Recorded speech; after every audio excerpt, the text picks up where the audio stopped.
ಯೇಸುವಿಗೆ ಸ್ತೋತ್ರ. ವಂದನೆ ಯೇಸುವೆ, ಆರಾಧನೆ ಮಹಿಮೆ. ಇನ್ನೊಂದು ಹೊಸ ದಿನವನ್ನು ಕರುಣಿಸಿದ ದೇವರೇ, ನಿಮಗೆ ಸ್ತೋತ್ರ. ಪೂರ್ಣ ಹೃದಯದಿಂದ ನಿಮ್ಮನ್ನು ಸ್ತುತಿಸುತ್ತೇವೆ. ನಿಮ್ಮ ಪವಿತ್ರಾತ್ಮನಿಂದ ನಮ್ಮನ್ನು ತುಂಬಿರಿ. ನಿಮ್ಮ ದಯೆ, ಕರುಣೆ ಮತ್ತು ಪ್ರೀತಿಗೋಸ್ಕರ ಧನ್ಯವಾದಗಳು ಯೇಸುವೆ. ಯೆಹೋವನು ಮಹೋನ್ನತನು. ನಮ್ಮ ದೇವರು ತನ್ನ ಪರಿಶುದ್ಧ ಪರ್ವತ ನಗರದಲ್ಲಿ ಸರ್ವಸ್ತುತಿ ಪಾತ್ರನಾಗಿದ್ದಾನೆ. ರಾಜಾದಿರಾಜನ ಪಟ್ಟಣವಿರುವ ಚಿಯೋನ್ ಪರ್ವತವು ಉತ್ತರ ದಿಕ್ಕಿನಲ್ಲಿ ಉನ್ನತವಾಗಿಯೂ ರಮ್ಯವಾಗಿಯೂ ಭೂಲೋಕದಲ್ಲೆಲ್ಲ ಕಂಗೊಳಿಸುತ್ತಿರುವುದು. ದೇವರು ಅದರ ಕೊತ್ತಲುಗಳಲ್ಲಿ ತಾನೇ ಭದ್ರವಾದ ಬುರುಜೆಂದು ಕೀರ್ತಿ ಪಡೆದನು. ದೇವರೇ, ನಾವು ನಿನ್ನ ಆಲಯದಲ್ಲಿ ನಿನ್ನ ಪ್ರೀತಿಯನ್ನು ಸ್ಮರಿಸುತ್ತೇವೆ. ದೇವರೇ, ನಿನ್ನ ನಾಮದ ಘನತೆಗೆ ತಕ್ಕಂತೆಯೇ ಲೋಕವೆಲ್ಲ ನಿನ್ನನ್ನು ಹೊಗಳುವುದು. ನಿನ್ನ ಬಲಗೈ ನೀತಿಯನ್ನು ನೆರವೇರಿಸಿತು. ಚಿಯೋನ್ ಪಟ್ಟಣದಲ್ಲಿರುವವರು ಹರ್ಷಿಸಲಿ. ನೀನು ನ್ಯಾಯವನ್ನು ನಿರ್ಣಯಿಸಿದರಿಂದ ಯೆಹೂದ ಸೀಮೆಯ ನಿವಾಸಿಗಳು ಆನಂದ ಪಡಲಿ. ಹಾಲೆಲೂಯಾ. ಯೇಸುವೇ ಸ್ತೋತ್ರ. ಆಮೆನ್. ಯೇಸುವೇ ನಿಮಗೆ ಸ್ತೋತ್ರ, ಸ್ತೋತ್ರ. ಯೇಸುವೇ, ಯೇಸುವೇ ನಿಮಗೆ ಆರಾಧನೆ ಮಾಡುತ್ತೇವೆ. ಓ ಯೇಸುವೇ ನಿಮಗೆ ಸ್ತೋತ್ರ, ಸ್ತೋತ್ರ. ಯೇಸುವೇ, ಯೇಸುವೇ. ಓ ಹಾಲೆಲೂಯಾ. ಯೇಸುವೇ ನಿಮಗೆ ಸ್ತೋತ್ರ, ಸ್ತೋತ್ರ, ಸ್ತೋತ್ರ. ಯೇಸುವೇ ಸ್ತೋತ್ರ.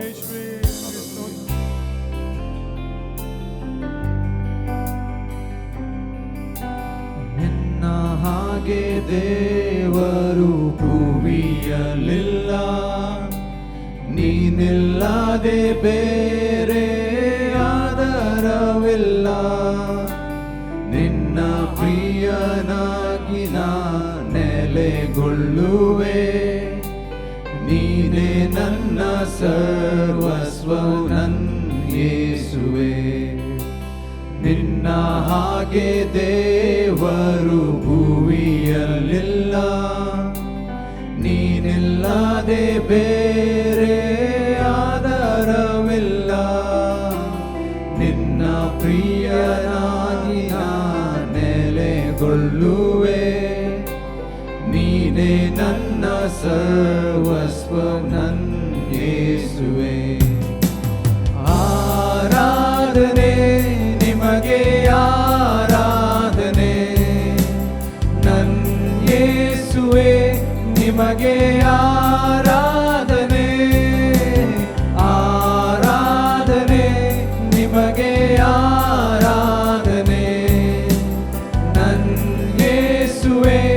ನಿಮಗೆ ಆರಾಧನೆ, ಆರಾಧನೆ ನಿಮಗೆ, ಆರಾಧನೆ ನನ್ನ ಯೇಸುವೆ. ನಿಮಗೆ ಆರಾಧನೆ, ಆರಾಧನೆ ನಿಮಗೆ, ಆರಾಧನೆ ನನ್ನ ಯೇಸುವೆ. ನಿಮಗೆ ಆರಾಧನೆ. ನನ್ನೆಲ್ಲವನ್ನು ನಾ ಸಮರ್ಪಿಸುವೆ. ಶುದ್ಧೀಕರಿಸು ನಿನ್ನ ವಾಕ್ಯದಿಂದಲೇ. ನಿನ್ನ ಚಿತ್ತದಂತೆ ನನ್ನ ನಡೆಸು ನೀ. ಪವಿತ್ರಾತ್ಮದಿಂದ ನನ್ನ ತುಂಬಿಸು ನೀ. ನನ್ನೆಲ್ಲವನ್ನು ನಾ ಸಮರ್ಪಿಸುವೆ. ಶುದ್ಧೀಕರಿಸು ನಿನ್ನ ವಾಕ್ಯದಿಂದಲೇ. ನಿನ್ನ ಚಿತ್ತದಂತೆ ನನ್ನ ನಡೆಸು ನೀ. ಪವಿತ್ರಾತ್ಮದಿಂದ ನನ್ನ ತುಂಬಿಸು ನೀ. ಆರಾಧನೆ ನಿಮಗೆ, ಆರಾಧನೆ ನನ್ನ ಯೇಸುವೆ. ನಿಮಗೆ ಆರಾಧನೆ, ಆರಾಧನೆ ನಿಮಗೆ, ಆರಾಧನೆ ನನ್ನ ಯೇಸುವೆ. ನಿಮಗೆ ಆರಾಧನೆ.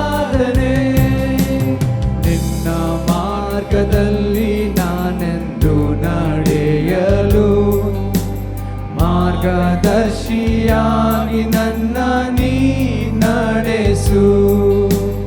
ನಂಬಿಕೆಯಲ್ಲಿ ನಾ ದೃಢವಾಗಲು ಕ್ರಿಸ್ತನೆಂಬ ಬಂಡೆ ಮೇಲೆ ನನ್ನ ನಿಲ್ಲಿಸು. ನಿನ್ನ ಮಾರ್ಗದಲ್ಲಿ ನಾನೆಂದು ನಡೆಯಲು ಮಾರ್ಗದರ್ಶಿಯಾಗಿ ನನ್ನ ನೀ ನಡೆಸು. ನಂಬಿಕೆಯಲ್ಲಿ ನಾ ದೃಢವಾಗಲು ಕ್ರಿಸ್ತನೆಂಬ ಬಂಡೆ ಮೇಲೆ ನನ್ನ ನಿಲ್ಲಿಸು.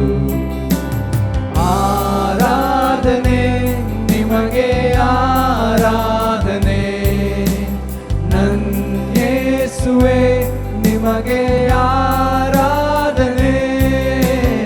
ಆರಾಧನೆ ನಿಮಗೆ ಆರಾಧನೆ, ನನ್ನ ಯೇಸುವೇ ನಿಮಗೆ ಆರಾಧನೆ. ಆರಾಧನೆ ನಿಮಗೆ ಆರಾಧನೆ, ನನ್ನ ಯೇಸುವೇ ನಿಮಗೆ ಆರಾಧನೆ. ಆರಾಧನೆ ನಿಮಗೆ ಆರಾಧನೆ, ನನ್ನ ಯೇಸುವೇ ನಿಮಗೆ ಆರಾಧನೆ. ಯೇಸುವೇ ನಿಮಗೆ ಸ್ತೋತ್ರ. ಓ ಯೇಸುವೇ ನಿಮಗೆ ಸ್ತೋತ್ರ, ಸ್ತೋತ್ರ ಯೇಸುವೇ.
ನಿನ್ನ ಪ್ರಸನ್ನತೆ ನನಗೆ ಬೇಕಯ್ಯ.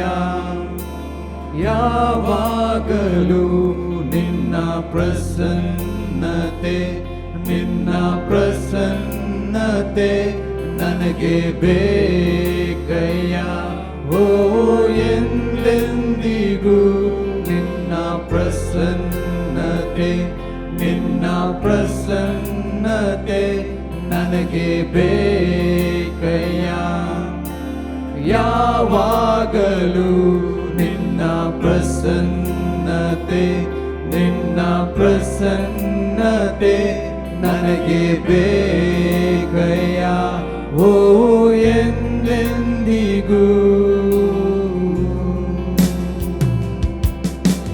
ನೀನು ಇಲ್ಲದೆ ನಾನೇನು ಮಾಡಲಾರೆನು, ನೀನು ಇಲ್ಲದೆ ನಾನು ಏನೂ ಇಲ್ಲ, ನೀನು ಇಲ್ಲದೆ ನಾನೇನು ಮಾಡಲಾರೆನು, ನೀನು ಇಲ್ಲದೆ ನಾನು ಏನೂ ಇಲ್ಲ.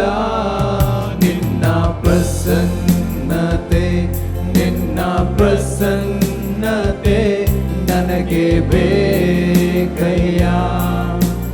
ಯಾವಾಗಲೂ ನಿನ್ನ ಪ್ರಸನ್ನತೆ, ನಿನ್ನ ಪ್ರಸನ್ನತೆ ನನಗೆ ಬೇಕಯ್ಯ. ಓ ಎಂದೆಂದಿಗೂ ನಿನ್ನ ಪ್ರಸನ್ನ ಪ್ರಸನ್ನತೆ ನಿನ್ನ ಪ್ರಸನ್ನತೆ ನನಗೆ ಬೇಕಯ್ಯ. ಯಾವಾಗಲೂ ನಿನ್ನ ಪ್ರಸನ್ನತೆ ನಿನ್ನ ಪ್ರಸನ್ನತೆ ನನಗೆ ಬೇಕಯ್ಯ. ಓ ಎಂದೆಂದಿಗೂ ಪರ್ವತವು ಮೇಣದಂತೆ ನಿನ್ನ ಸನ್ನಿಧಿಯಲ್ಲಿ ಕರಗುವವು. ಪರ್ವತವು ಮೇಣದಂತೆ ನಿನ್ನ ಸನ್ನಿಧಿಯಲ್ಲಿ ಕರಗುವವು. ನಿನ್ನ ಪ್ರಸನ್ನತೆ ನಿನ್ನ ಪ್ರಸನ್ನತೆ ನನಗೆ ಬೇಕಯ್ಯ. ಯಾವಾಗಲೂ ನಿನ್ನ ಪ್ರಸನ್ನತೆ ನಿನ್ನ ಪ್ರಸನ್ನತೆ ನನಗೆ ಬೇಕಯ್ಯ. ಓ ಎಂದೆಂದಿಗೂ ನಿನ್ನ ಪ್ರಸನ್ನತೆ ನಿನ್ನ ಪ್ರಸನ್ನತೆ ನನಗೆ ಬೇಕಯ್ಯ. ಯಾವಾಗಲೂ ನಿನ್ನ ಪ್ರಸನ್ನತೆ ನಿನ್ನ ಪ್ರಸನ್ನತೆ ನನಗೆ ಬೇಕಯ್ಯ. ಓ ಎಂದೆಂದಿಗೂ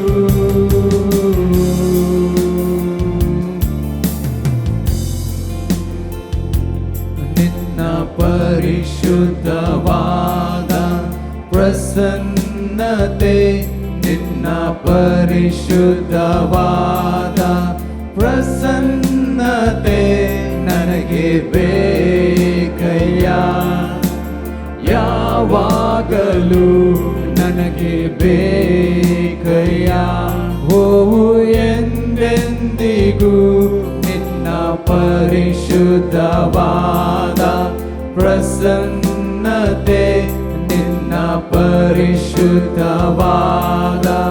ಪ್ರಸನ್ನತೆ ನನಗೆ ಬೇಕಯ್ಯ. ಯಾವಾಗಲೂ ನನಗೆ ಬೇಕಯ್ಯ.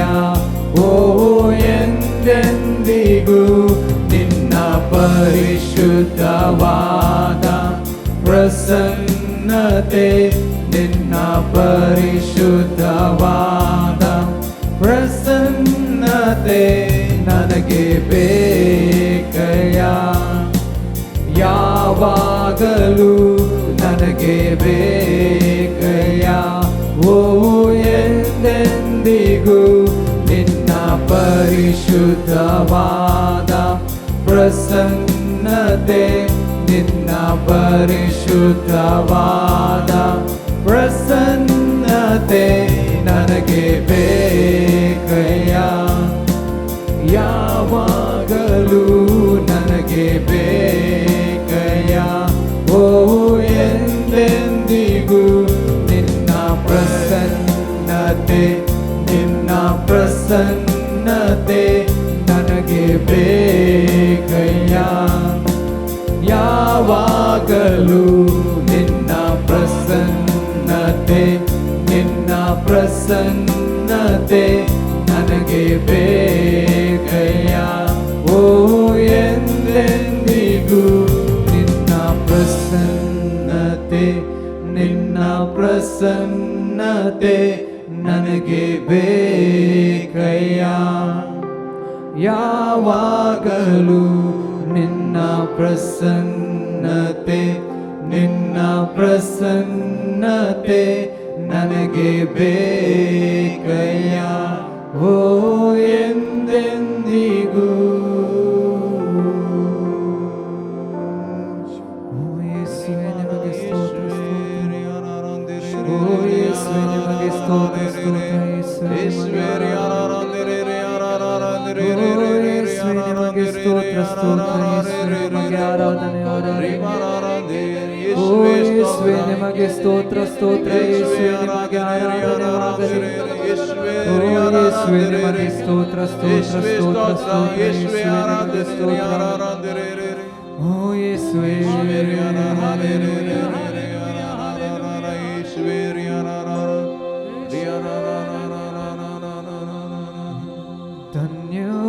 ಧನ್ಯವಾದದಿ ಸ್ತುತಿ ಹಾಡುವೆ ಓ ಯೇಸು ನಂದೇವರೇ ಉಪಕಾರ ಬಹಳ ನಿನ್ನದು ಕೋಟಿ ಕೋಟಿ ಸ್ತುತಿ ನಿನಗೆ ಧನ್ಯವಾದದಿ ಸ್ತುತಿ ಹಾಡುವೆ ಓ ಯೇಸು ನಂದೇವರೇ ಉಪಕಾರ ಬಹಳ ನಿನ್ನದು ಕೋಟಿ ಕೋಟಿ ಸ್ತುತಿ ನಿನಗೆ ಯೋಗ್ಯತೆಗೆ ಮೀರಿ ನೀಡಿದೆ ನಿನ್ನ ದಯೆಯನ್ನು ನೀ ನನಗೆ ಯೋಗ್ಯತೆಗೆ ಮೀರಿ ನೀಡಿದೆ ನಿನ್ನ ದಯೆಯನ್ನು ನೀ ನನಗೆ ಬೇಡಿದಕ್ಕಿಂತ ಹೆಚ್ಚು ದೊರೆಯಿತು ನನಗೆ ಧನ್ಯವಾದ ಸ್ತುತಿ ನಿನಗೆ ಬೇಡಿದಕ್ಕಿಂತ ಹೆಚ್ಚು ದೊರೆಯಿತು ನನಗೆ ಧನ್ಯವಾದ ಸ್ತುತಿ ನಿನಗೆ ಧನ್ಯವಾದದಿ ಸ್ತುತಿ ಹಾಡುವೆ ಓ ಯೇಸು ನಂದೇವರೇ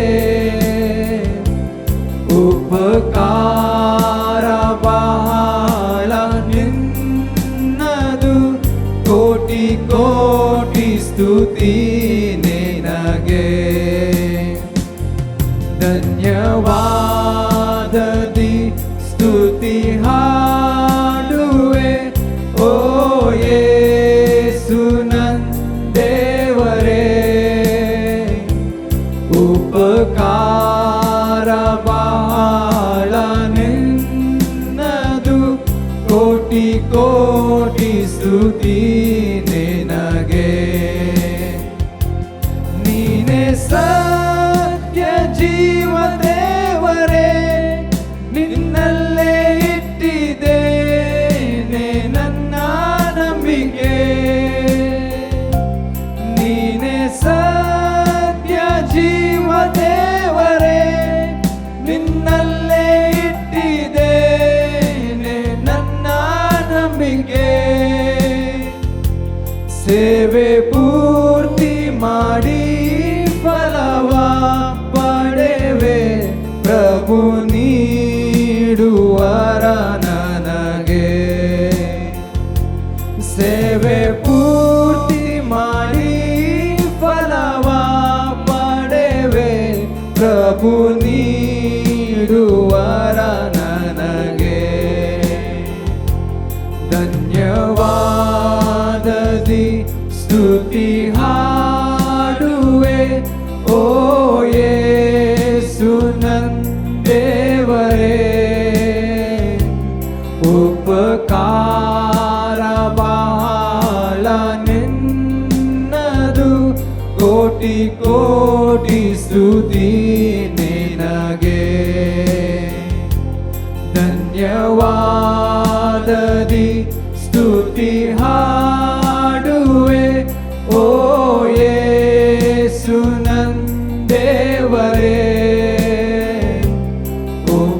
ಉಪಕಾರ ಬಹಳ ನಿನ್ನದು ಕೋಟಿ ಕೋಟಿ ಸ್ತುತಿ ನಿನಗೆ ನೀನೇ ಸತ್ಯ ಜೀವ ದೇವರೇ ನಿನ್ನ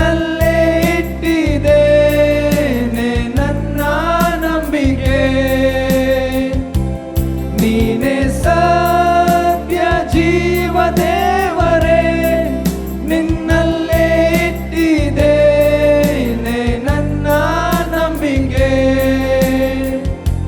ಸೇವೆ ಪೂರ್ತಿ ಮಾಡಿ ಫಲವ ಪಡೆವೆ, ಪ್ರಭು ನೀಡುವರ ನನಗೆ.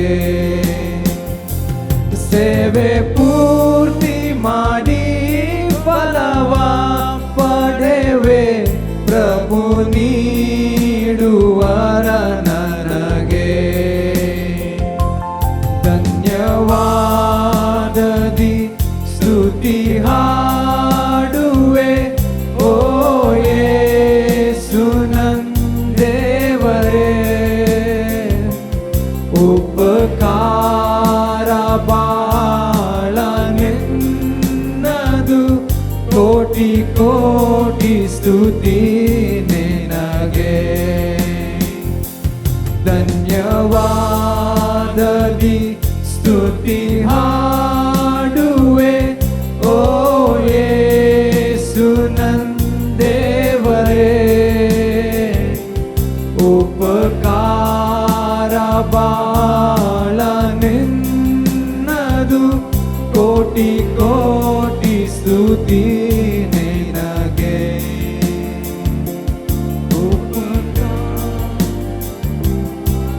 ನನಗೆ ಕೋಟಿ ಕೋಟಿ ಸ್ತುತಿ ನಿನಗೆ. ಕೋಟಿ ಕೋಟಿ ಸ್ತುತಿ ನಿನಗೆ.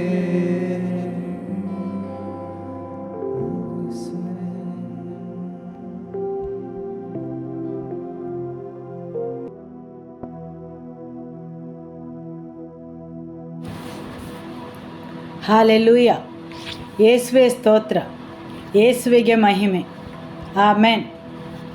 ಈಗ ದೇವರ ವಾಕ್ಯದ ಸಮಯವಾಗಿದೆ. ನಮ್ಮ ಪ್ಯಾಸ್ಟರ್ ಈ ತಿಂಗಳು ಮಾತಾಡಿದ ವಿಷಯವು ಆರ್ಥಿಕ ಸ್ವಾತಂತ್ರ್ಯ ಮತ್ತು ಆರ್ಥಿಕ ಅಲೌಕಿಕ ಪೂರೈಕೆಯ ಬಗ್ಗೆ. ಯಾಕೆಂದರೆ ಈ ತಿಂಗಳು ಆರ್ಥಿಕ ವರ್ಷದ ಆರಂಭಿಕ ತಿಂಗಳಾಗಿದೆ. ನಮ್ಮ ದೇವರು ಅಲೌಕಿಕ ದೇವರಾಗಿದ್ದಾರೆ, ಅಂದರೆ ಸೂಪರ್ ನ್ಯಾಚುರಲ್ ಗಾಡ್. ನಮ್ಮ ದೇವರು ಅಲೌಕಿಕ ದೇವರಾಗಿದ್ದಾರೆ. ಆದರೆ ನಾವು ತುಂಬ ಸಲ ಅವರನ್ನು ನಮ್ಮ ಮಿತಿಯೊಳಗೆ ಇಡುತ್ತೇವೆ, ನಮ್ಮ ತರ್ಕಕ್ಕೆ ಒಳಪಡಿಸಿ ಮತ್ತು ನಮ್ಮ ತಿಳುವಳಿಕೆಯೊಳಗೆ ಅವರನ್ನು ತರುತ್ತೇವೆ. ಹೌದು, ಆಮೆನ್. ಎಲಿಜ ಪ್ರವಾದಿಯನ್ನು 3.5 ವರ್ಷ ಕಾಪಾಡಿದನು. ಹೌದು, 3.5 ವರ್ಷ ಆಹಾರವನ್ನು ಪೂರೈಸಿದನು, ಸರಿಯಲ್ಲವೇ? ಮೊದಲು ಕೆರೀತ್ ಹಳ್ಳದಲ್ಲಿ ಮತ್ತು ವಿಧವೆಯ ಮನೆಯಲ್ಲಿ. ಹೌದು, 3.5 ವರ್ಷ ಅಲೌಕಿಕವಾಗಿ ಆಹಾರವನ್ನು ಪೂರೈಸಿದರು. ಇಸ್ರಾಯೇಲರು ಮರುಭೂಮಿಯಲ್ಲಿ ತಮ್ಮ ಪ್ರಯಾಣವನ್ನು ಪ್ರಾರಂಭಿಸಿದಾಗ 6 ಲಕ್ಷ ಜನರಿದ್ದರು. ಹೌದು, ಆವಾಗ ಮರುಭೂಮಿಯಲ್ಲಿ ಯಾವುದೂ ಆಹಾರ ಸಾಮಗ್ರಿಗಳ ಅಂಗಡಿಗಳಿರಲಿಲ್ಲ. ಹೌದು, 40 ವರ್ಷ ಆಹಾರ ಮತ್ತು ನೀರನ್ನು ಪೂರೈಸಿದರು. ಹೌದಲ್ಲವೇ? ಇಲ್ಲಿ ದೇವರ ವಾಕ್ಯವು ಹೇಳುತ್ತದೆ, ದೇವರ ಒಂದು ಆಯಾಮವನ್ನು ಪ್ರಕಟಿಸುತ್ತದೆ. ಅದು ಅಲೌಕಿಕವಾಗಿ ಅವರು ಆಹಾರವನ್ನು ಪೂರೈಸುವುದು ಮತ್ತು ಕೆಲವು ನಿಯಮಗಳನ್ನು ನಿರ್ಧರಿಸಲಾಗುತ್ತದೆ, ಸರಿಯಲ್ಲವೇ? ಹೌದು, ಆಮೆನ್. 2 ಕೊರಿಂಥಿಯರಿಗೆ ಅಧ್ಯಾಯ 8 ವಾಕ್ಯ 9. ನಮ್ಮ ಕರ್ತನಾದ ಯೇಸು ಕ್ರಿಸ್ತನ ಕೃಪೆಯು ನಿಮಗೆ ಗೊತ್ತಾಗಿದೆ ಅಲ್ಲ. ಆತನು ಐಶ್ವರ್ಯವಂತನಾಗಿದ್ದರೂ ತನ್ನ ಬಡತನದ ಮುಖಾಂತರ ನೀವು ಐಶ್ವರ್ಯವಂತರಾಗಬೇಕೆಂದು ನಿಮಗೋಸ್ಕರ ಆತನು ಬಡವನಾದನು. ಇಲ್ಲಿ ದೇವರ ವಾಕ್ಯವು ಹೇಳುತ್ತದೆ, ನಮ್ಮ ಕರ್ತನಾದ ಯೇಸು ಕ್ರಿಸ್ತನ ಕೃಪೆಯು ನಿಮಗೆ ಗೊತ್ತಾಗಬೇಕೆಂದು. ಹೌದು, ಇಲ್ಲಿ ಕೃಪೆಯೂ ಇದೆ. ಈ ಕೃಪೆಯು ನಮ್ಮನ್ನು ಬಲಪಡಿಸುತ್ತದೆ. ಹೌದು, ಈ ಕೃಪೆಯು ಮನುಷ್ಯನಲ್ಲಿ ಬರುವುದು ಅವರನ್ನು ಬಲಪಡಿಸಲು. ಇಲ್ಲಿ ದೇವರ ವಾಕ್ಯವು ಹೇಳುತ್ತದೆ, ಯೇಸು ಕ್ರಿಸ್ತನು ಐಶ್ವರ್ಯವಂತನಾದರೂ ನಮಗಾಗಿ ಅವನು ಬಡವನಾದ, ನಿಮಗೋಸ್ಕರ ಮತ್ತು ನನಗೋಸ್ಕರ. ಹೌದು, ಅವರು ಬಡವನಾಗಲು ಅಲ್ಲೊಂದು ಒಳ್ಳೆಯ ಕಾರಣವಿತ್ತು. ಹೌದು, ಅವರು ಗೋದಲಿಯಲ್ಲಿ ಜನಿಸುವುದಕ್ಕೆ ಒಂದು ಕಾರಣವಿತ್ತು.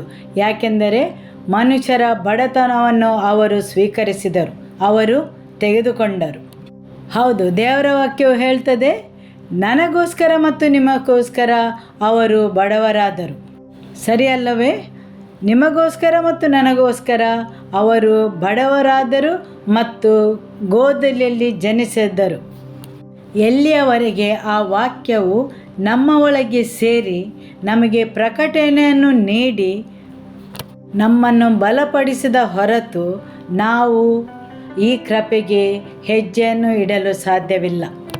ಸರಿಯಲ್ಲವೇ? ಮೊದಲ ನಿಯಮವು ನಿರ್ಧರಿಸುವುದು ನೀವು ಅಲೌಕಿಕ ಪೂರೈಕೆಗೆ ಹೆಜ್ಜೆ ಇಡುವುದು ನಿಮಗೆ ಏನು ಸಿಗುತ್ತದೆ ಎಂಬ ತಿಳುವಳಿಕೆಯಿಂದ. ಕಲ್ಪಿಸಿಕೊಳ್ಳಿ, ನಿಮ್ಮ ಮನೆಯವರು ನಿಮಗೆ ತುಂಬ ಆಸ್ತಿಯನ್ನು ಬಿಟ್ಟು ಹೋಗಿದ್ದಾರೆ. ಅವರು ಬಿಟ್ಟು ಹೋಗಿದ್ದಾರೆಂದು ನೀವು ಅದರ ಪಾಲುದಾರರಾಗಿರುವುದಿಲ್ಲ, ಸರಿಯಲ್ಲವೇ? ಆದರೆ ಅದರ ಬಗ್ಗೆ ನಿಮಗೆ ತಿಳುವಳಿಕೆ ಇರಬೇಕು. ಕೆಲವು ದಿನಗಳ ಹಿಂದೆ ನನ್ನ ಪರಿಚಯದ ಒಬ್ಬರು ನನ್ನ ಕ್ಲಿನಿಕ್ಕಿಗೆ ಬಂದಿದ್ದರು. ಕೆಲವು ವಿಷಯಗಳ ಬಗ್ಗೆ ನಾವು ಚರ್ಚಿಸುವಾಗ ಈ ವಿಷಯವು ಅವರು ಹೇಳಿದರು. ಅವರ ಪತ್ನಿಯ ತಂದೆಯ ಮನೆಯ ಲಾಕರನ್ನು ತೆರೆಯುವಾಗ ಅದರಲ್ಲಿ ತುಂಬ ಕಾಗದ ಪತ್ರಗಳಿದ್ದವು. ಅವುಗಳೆಲ್ಲವೂ ಅವರ ಹಿರಿಯರು ಬಿಟ್ಟು ಹೋದ ಆಸ್ತಿಪಾಸ್ತಿಯ ವಿವರವನ್ನೊಳಗೊಂಡಿದ್ದವು. ಆದರೆ ಆ ಮನೆಯವರಿಗೆ ಅದರ ಯಾವುದರ ಅರಿವು ಇರಲಿಲ್ಲ. ಅದೇ ರೀತಿ ನಮಗೆ ತುಂಬ ವಸ್ತುಗಳನ್ನು ಇಟ್ಟಿರಬಹುದು, ಆದರೆ ನಮಗೆ ಅದರ ಅರಿವಿರುವುದಿಲ್ಲ. ಆದುದರಿಂದ ಯಾವುದೇ ವಸ್ತುಗಳು, ಯಾವುದೇ ವಿಷಯಗಳನ್ನು ನಮ್ಮದಾಗಿಕೊಳ್ಳಲು ನಮಗೆ ಮೊದಲು ಆ ವಿಷಯದ ಬಗ್ಗೆ ಅರಿವಿರಬೇಕು. ಹೌದು, ನಿಮಗೆ ಆನುವಂಶಿಕವಾದ ಆಸ್ತಿಯನ್ನು ಬಿಟ್ಟು ಹೋಗಿರಬಹುದು, ಆದರೆ ನಿಮಗೆ ಅದರ ಅರಿವಿಲ್ಲದ ಕಾರಣ ನೀವು ಅದರ ಪಾಲುದಾರರಾಗಲು ಸಾಧ್ಯವಿಲ್ಲ. ಹೌದು, ಇಲ್ಲಿ ದೇವರ ವಾಕ್ಯವು ಹೇಳ್ತದೆ, ಅವರು ಬಡವರಾದರು. ಯಾಕೆಂದರೆ ಅವರ ಬಡತನದಿಂದ ನೀವು ಮತ್ತು ನಾನು ಶ್ರೀಮಂತರಾಗಲು, ಐಶ್ವರ್ಯವಂತರಾಗಲು. ಅವರ ಬಡತನದಿಂದ ನನ್ನನ್ನು ನಿನ್ನನ್ನು ಅವರು ಶ್ರೀಮಂತರನ್ನಾಗಿ ಮಾಡಿದರು. ಆ ಬಡತನದ ಬೆಲೆಯನ್ನು ಅವರು ತೆತ್ತಿದ್ದರಿಂದ ನೀವು ಮತ್ತು ನಾನು ಐಶ್ವರ್ಯವಂತರಾಗುವ ಕೃಪೆಯು ನಮಗೆ ದೊರೆಯಿತು. ಹೌದು, ಆದುದರಿಂದ ಅವರಲ್ಲಿದ್ದ ಆ ಸಿರಿವಂತಿಕೆಯು ನಮಗೆ ದೊರೆಯಿತು. ಆ ಸಿರಿವಂತಿಕೆಯ ನಾವು ಪಾಲುದಾರರಾಗಲು ಸಾಧ್ಯವಾಯಿತು. ಹೌದು, ಅವರು ಬಡವರಾದರು. ಯಾಕೆಂದರೆ ನೀವು ಮತ್ತು ನಾವು ಐಶ್ವರ್ಯವಂತರಾಗುವುದಕ್ಕೋಸ್ಕರ ಅವರು ಬಡವರಾದರು. ಹೌದು, ಅದನ್ನು ತಿಳಿದುಕೊಂಡು ಯೇಸುವು ಆ ಅವಕಾಶವನ್ನು ನಮಗೆ ಮಾಡಿಕೊಟ್ಟಿದ್ದಾರೆ. ಹೌದು, ಸರಿಯಲ್ಲವೇ? ನಿಮ್ಮ ಜೊತೆಯಲ್ಲಿ ಇದ್ದವರಲ್ಲಿ ಹೇಳುತ್ತೀರಾ, ಅವರು ಬಡವರಾದರು, ಯಾಕೆಂದರೆ ನಮ್ಮನ್ನು ಐಶ್ವರ್ಯವಂತರನ್ನಾಗಿಸಲು. ಸರಿಯಲ್ಲವೇ? ಅವರ ಬಡತನದಲ್ಲಿ ನಾವು ಐಶ್ವರ್ಯವಂತರಾದೆವು, ಯಾಕೆಂದರೆ ಅದರ ಬೆಲೆಯನ್ನು ಅವರು ತೆತ್ತರು. ಅವರು ನಗ್ನರಾಗಿ ಶಿಲುಬೆಯಲ್ಲಿ ನೇತಾಡಿದರು, ಯಾಕೆಂದರೆ ನಮ್ಮ ಅವಮಾನವನ್ನು ತೆಗೆದುಕೊಳ್ಳಲು. ಹೌದು, ಅವರು ಅವಮಾನವನ್ನು ಸ್ವೀಕರಿಸಿದರು, ಯಾಕೆಂದರೆ ನಾವು ಗೌರವದಲ್ಲಿ ಪಾಲುದಾರರಾಗಲು. ಸರಿಯಲ್ಲವೇ? ನಿಮಗೆ ಅರ್ಥವಾಗ್ತದೆ ಅಲ್ಲವೇ? ಆಮೆನ್. ಹೌದು, ಅವರಲ್ಲಿ ಕೃಪೆಯೂ ಇದೆ. ಆ ಕೃಪೆಯಲ್ಲಿ ನಾವು ಪಾಲುದಾರರಾಗಲು ಮೊದಲ ಹೆಜ್ಜೆಯು ನಮಗೆ ಅದರ ಅರಿವು ಇರಬೇಕು. ಆಮೆನ್. ಯೇಸುವಿನ ಕೃಪೆಯು ಪ್ರತಿಯೊಂದರಲ್ಲಿಯೂ ಇದೆ, ಆದರೆ ಆ ಕೃಪೆಯನ್ನು ನಮ್ಮದಾಗಿಸಿಕೊಳ್ಳಲು ಮೊದಲ ಹೆಜ್ಜೆಯು ಆ ಕೃಪೆಯ ಅರಿವು ನಮಗಿರಬೇಕು. ಹೌದು, ಕ್ರಿಸ್ತನಲ್ಲಿರುವ ಆ ಕೃಪೆಯ ಅರಿವು ನಮಗಿರಬೇಕು. ಧರ್ಮೋಪದೇಶ ಕಾಂಡ 8ನೇ ಅಧ್ಯಾಯ 18ನೇ ವಾಕ್ಯ. ಆದುದರಿಂದ ನಿಮ್ಮ ದೇವರಾದ ಯೆಹೋವನು ತಾನೇ ನಿಮ್ಮ ಪೂರ್ವಿಕರಿಗೆ ಪ್ರಮಾಣಪೂರ್ವಕವಾಗಿ ಮಾಡಿದ ವಾಗ್ದಾನವನ್ನು ಈಗ ನಿಮ್ಮ ಅನುಭವಕ್ಕೆ ಬಂದ ರೀತಿಯಲ್ಲಿ ನೆರವೇರಿಸುವವನಾಗಿ ನಿಮಗೆ ಇಷ್ಟು ಭಾಗ್ಯವನ್ನು ಸಂಪಾದಿಸುವುದಕ್ಕೆ ಸಾಮರ್ಥ್ಯವನ್ನು ಕೊಟ್ಟವರೆಂದು ಜ್ಞಾಪಕ ಮಾಡಿಕೊಳ್ಳಿರಿ. ಹೌದು, ಇಲ್ಲಿ ದೇವರ ವಾಕ್ಯವು ಹೇಳ್ತದೆ, ನಿಮ್ಮ ದೇವರಾದ ಯೆಹೋವನೇ ತಾನು ನಿಮ್ಮ ಪಿತೃಗಳಿಗೆ ಪ್ರಮಾಣಪೂರ್ವಕವಾಗಿ ಮಾಡಿದ ವಾಗ್ದಾನವನ್ನು ಈಗ ನಿಮ್ಮ ಅನುಭವಕ್ಕೆ ಬಂದ ರೀತಿಯಲ್ಲಿ ನೆರವೇರಿಸುವವನಾಗಿ ನಿಮಗೆ ಇಷ್ಟು ಭಾಗ್ಯವನ್ನು ಸಂಪಾದಿಸುವುದಕ್ಕೆ ಸಾಮರ್ಥ್ಯವನ್ನು ಕೊಟ್ಟವನೆಂದು ಜ್ಞಾಪಕ ಮಾಡಿ. ಹೌದು, ಇಲ್ಲಿ ದೇವರ ವಾಕ್ಯವು ಮಾತಾಡುವುದೇನೆಂದರೆ ಅಭಿಷೇಕದ ಬಗ್ಗೆ ಮತ್ತು ಬಲಪಡಿಸುವುದು. ಹೌದು, ಐಶ್ವರ್ಯವನ್ನು ಸಂಪಾದಿಸಲು ದೇವರು ಶಕ್ತಿಯನ್ನು ನೀಡುವುದಾಗಿದೆ. ಹೌದು, ಜನರಲ್ಲಿ ಮಾತಾಡಿಕೊಳ್ಳಬಹುದು, ನಾವು ಯೇಸುಕ್ರಿಸ್ತನನ್ನು ಹಿಂಬಾಲಿಸಬೇಕಲ್ಲವೇ, ಪರಲೋಕದ ವಸ್ತುಗಳನ್ನು ಹುಡುಕಬೇಕಲ್ಲವೇ? ಆದರೆ ಹಣ ಮತ್ತು ಐಶ್ವರ್ಯವು ಇಂದ್ರಿಯ ಸುಖದ ವಸ್ತುಗಳಾಗುತ್ತವಲ್ಲವೇ? ಹಾಗಾದರೆ ಯೇಸು ಒಬ್ಬ ಇಂದ್ರಿಯ ಸುಖದ ವ್ಯಕ್ತಿಯಾಗುತ್ತಾನೆ. ಯಾಕೆಂದರೆ ಅವರ ದೃಷ್ಟಾಂತಗಳಲ್ಲಿ 1/3 ಹಣಕಾಸಿನ ಬಗ್ಗೆ ಆಗಿದೆ. ಹೌದು, ಅವರು ಮಾತಾಡಿದರಲ್ಲಿ 1/3 ಐಶ್ವರ್ಯದ ವಿಷಯವಾಗಿದೆ. ಯಾಕೆಂದರೆ ಅಲ್ಲೊಂದು ಕಾರಣವಿದೆ. ಹೌದು, ಜನರು ಕೇಳುವ ಪ್ರಾರ್ಥನೆ ವಿನಂತಿಗಳಲ್ಲಿ 80-90 ಜನರು ಕೇಳುವುದು ಈ ಹಣಕಾಸಿಗೆ ಸಂಬಂಧಿಸಿದವುಗಳನ್ನು. ಹೌದು, ಅವರ ಅಗತ್ಯಗಳು ಹಣ, ಮಕ್ಕಳ ವಿದ್ಯಾಭ್ಯಾಸಕ್ಕೆ, ಮನೆ ಕಟ್ಟಲು ಅಂಥ ಕೆಲವು ವಿಷಯಗಳಿಗೆ ಅನ್ವಯಿಸ್ತದೆ. ಹೌದು, ಅಂಧಕಾರದ ಶಕ್ತಿಗಳು ಯಾವಾಗಲೂ ನಮ್ಮ ವಿರುದ್ಧ ಹೋರಾಡುವ ವಿಸ್ತಾರವಾದ ವಿಷಯವೆಂದರೆ ಆರ್ಥಿಕತೆ ಅಥವಾ ಹಣಕಾಸಿನ ವ್ಯವಸ್ಥೆ. ಅಂಧಕಾರದ ಶಕ್ತಿಗಳು ಹೋರಾಡುವ ದೊಡ್ಡ ವಿಷಯವೆಂದರೆ ನಿಮ್ಮ ಆರ್ಥಿಕತೆ. ಪವಾಡ ರೂಪದಲ್ಲಿ ನೀವು ಗುಣವಾದರೆ ಆ ಆಶೀರ್ವಾದವು ನಿಮಗೆ ಒಬ್ಬರಿಗೆ ಮಾತ್ರ. ಆದರೆ ನೀವು ಆರ್ಥಿಕವಾಗಿ ಆಶೀರ್ವದಿಸಲ್ಪಟ್ಟರೆ ನೀವು, ನಿಮ್ಮ ಕುಟುಂಬವು ಆಶೀರ್ವದಿಸಲ್ಪಡುತ್ತದೆ.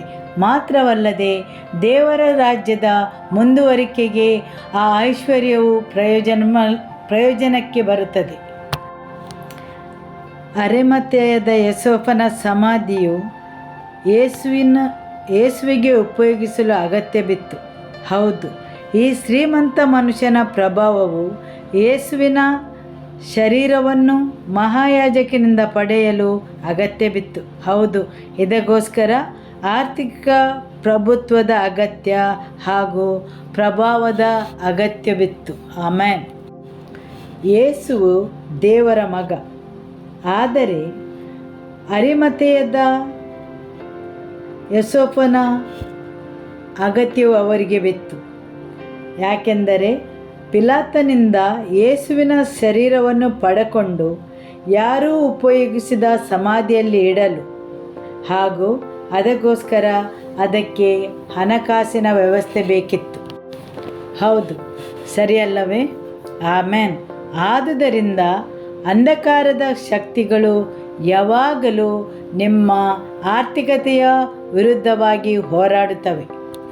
ಯಾಕೆಂದರೆ ನಿಮ್ಮ ಆರ್ಥಿಕ ಸುವ್ಯವಸ್ಥೆಯಿಂದ ತುಂಬ ಜನರಿಗೆ ಬಲವು ಸಿಗುತ್ತದೆ ಹಾಗೂ ನಿಮ್ಮ ಆರ್ಥಿಕ ಸುವ್ಯವಸ್ಥೆಯು ದೇವರ ರಾಜ್ಯದ ಮುಂದುವರಿಕೆಗೆ ಉಪಯೋಗಿಸಲ್ಪಡುತ್ತದೆ. ಆದರೆ ನಿಮ್ಮ ಹೃದಯವು ದೇವರ ಪರವಾಗಿರಬೇಕು. ನಿಮ್ಮ ಆರ್ಥಿಕ ಬಲವು ದೇವರ ರಾಜ್ಯದ ಬಲವೂ ಆಗಿದೆ. ಆದುದರಿಂದ ಅಂಧಕಾರದ ಶಕ್ತಿಗಳು ಯಾವಾಗಲೂ ನಿಮ್ಮ ಹಣಕಾಸಿನ ವ್ಯವಸ್ಥೆಯ ಬಗ್ಗೆ ಹೋರಾಡುತ್ತವೆ. ಕೆಲವು ವಾರದ ಮೊದಲು ನಾವು ಯಾಕೋಬನ ವಿಷಯವಾಗಿ ಮಾತಾಡಿದೆವು. ಆದಿಕಾಂಡ ಅಧ್ಯಾಯ 42ರಲ್ಲಿ ಆರ್ಥಿಕತೆಯ ಅಜ್ಞಾನದಿಂದ ನಾವು ಜೀವನ ಪೂರ್ತಿ ಕಷ್ಟಪಡಬೇಕಾಗುತ್ತದೆ. ನಿಮಗೆ ಆರ್ಥಿಕ ಬುದ್ಧಿವಂತಿಕೆ ಇಲ್ಲದಿದ್ದರೆ ದೇವರ ಆರ್ಥಿಕ ನಿಯಮದ ಅರಿವು ನಿಮಗಿರಬೇಕು. ಪ್ರತಿಯೊಂದು ಈ ಭೂಮಿಯಲ್ಲಿ ನಿಯಮದ ಪ್ರಕಾರ ಕಾರ್ಯನಿರ್ವಹಿಸುತ್ತದೆ. ಭೂಮಿ ಮತ್ತು ಅದರ ಅಡಿಪಾಯ ಇಟ್ಟದ್ದು ಸೂರ್ಯ ಮತ್ತು ಚಂದ್ರನು ಚಲಿಸಲು ಸರಿಯಾದ ದಾರಿಯಲ್ಲಿ. ವಿಜ್ಞಾನವು ನಿಮಗೆ ತಿಳಿಸಬಹುದು, ಭೂಮಿಯು ಅದರದೇ ಪಥದಲ್ಲಿ ಚಲಿಸುತ್ತದೆ. ಅದನ್ನು ಭೂಮಿಗೆ ಹೇಳಿಕೊಟ್ಟವರು ಯಾರು? ತನ್ನದೇ ಕಕ್ಷೆಯಲ್ಲಿ ತಿರುಗಲು. ಚಂದ್ರನಿಗೆ ತನ್ನದೇ ಸ್ಥಳವಿದೆ. ಎಲ್ಲ ನಕ್ಷತ್ರ ಪುಂಜಗಳಿಗೆ ತನ್ನದೇ ಸ್ಥಳವಿದೆ ಮತ್ತು ಅವುಗಳಿಗೆ ಅವುಗಳದೇ ನಿಯಮಗಳಿವೆ. ಸೂರ್ಯನಿಗೆ ಬೆಳಿಗ್ಗೆ ಉದಯಿಸಲು ಯಾರು ಹೇಳಿದ್ದಾರೆ? ಚಂದ್ರನಿಗೆ ರಾತ್ರಿ ಬರಲು ಯಾರು ಹೇಳಿದ್ದಾರೆ? ಸಮುದ್ರದ ಅಲೆಗಳು ಯಾಕೆ ಹುಣ್ಣಿಮೆ ಮತ್ತು ಅಮಾವಾಸ್ಯೆಗಳಿಗೆ ಪರಿಣಾಮ ಬೀರುತ್ತವೆ? ಗುರುತ್ವಾಕರ್ಷಣೆಯಲ್ಲಿ ಯಾಕೆ ಬದಲಾವಣೆ ಇದೆ? ಪ್ರತಿಯೊಂದು ನಿಯಮಗಳ ಪ್ರಕಾರ ಕಾರ್ಯನಿರ್ವಹಿಸ್ತವೆ. ಹೌದು, ಅವುಗಳಿಗೆ ನಿಯಮಗಳುಂಟು.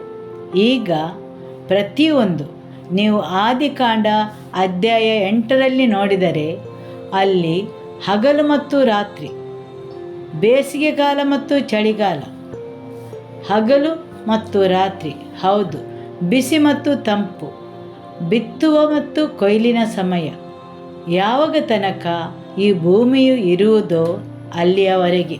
ಹೌದು, ಶಾಶ್ವತ ನಿಯಮ ಋತುಗಳಿರುವವು. ಸಮಯವು ಬಿತ್ತಲು ಮತ್ತು ಸಮಯವು ಕೊಯ್ಯಲು, ಚಳಿಗಾಲ ಮತ್ತು ಸೆಕೆಗಾಲ, ಬಿಸಿ ಮತ್ತು ತಂಪು, ಬಿತ್ತುವ ಕಾಲ ಮತ್ತು ಕೊಯ್ಯುವ ಕಾಲ. ಹಾಲೆಲೂಯ್ಯ, ಸರಿಯಲ್ಲವೇ? ತಪ್ಪಾದ ಸಮಯದಲ್ಲಿ ನೀವು ಬಿತ್ತಿದರೆ ನಿಮ್ಮ ಕೊಯ್ಲಿನ ಮೇಲೆ ಪರಿಣಾಮ ಬೀರುತ್ತದೆ. ಹೌದು,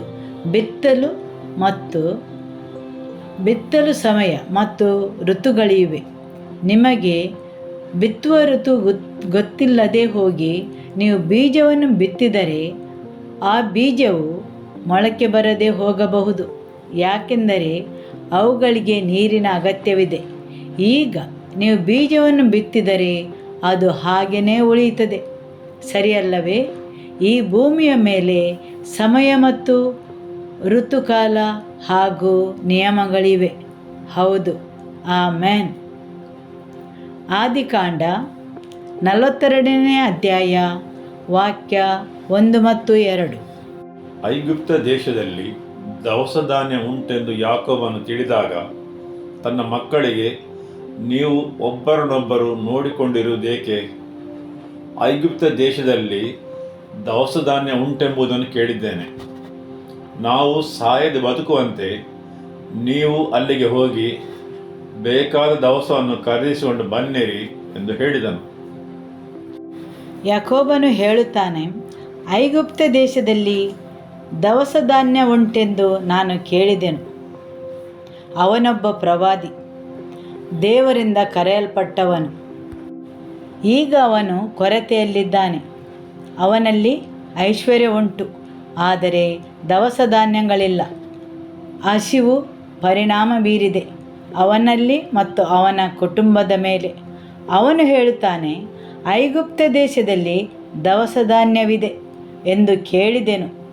ಯಾವುದೋ ಕೆಲವು ಕಾರಣಗಳಿಗೋಸ್ಕರ ದವಸ ಧಾನ್ಯವು ಯಾವಾಗಲೂ ಐಗುಪ್ತ ದೇಶದಲ್ಲಿರುತ್ತದೆ ಮತ್ತು ಯಾಕೋಬನು ತನ್ನ ಮಕ್ಕಳನ್ನು ಐಗುಪ್ತಕ್ಕೆ ಕಳಿಸ್ತಾನೆ. ಮೊದಲನೇ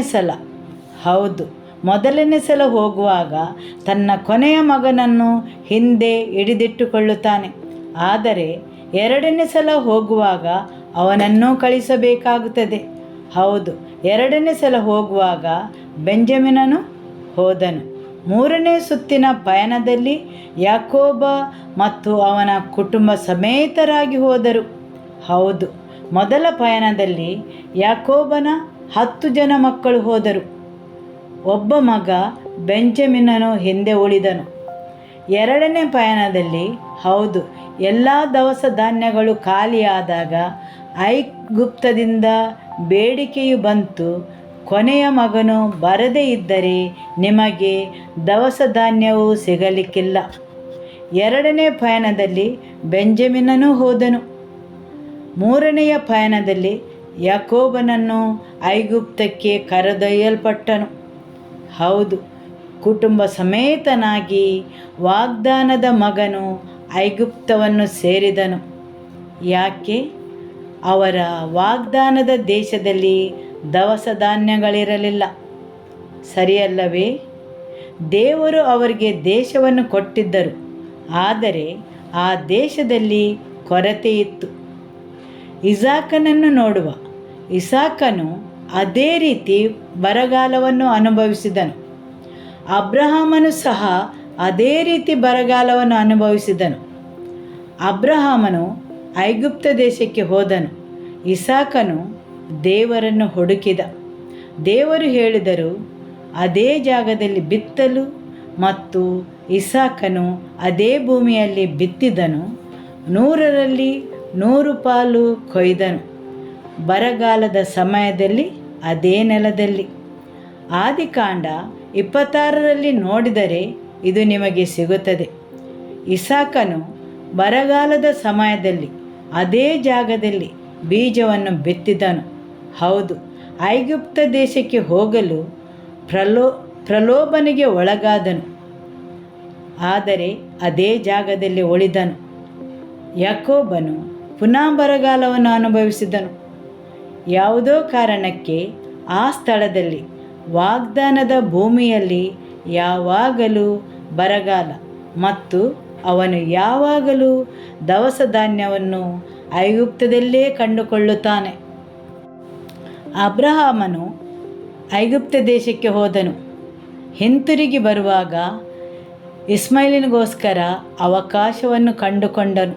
ಹೌದು, ತುಂಬ ಐಶ್ವರ್ಯದೊಂದಿಗೆ ಬಂದನು ಮತ್ತು ಬಂಧನಕ್ಕೆ ಒಳಗಾಗಿ ಸಹ ಬಂದನು.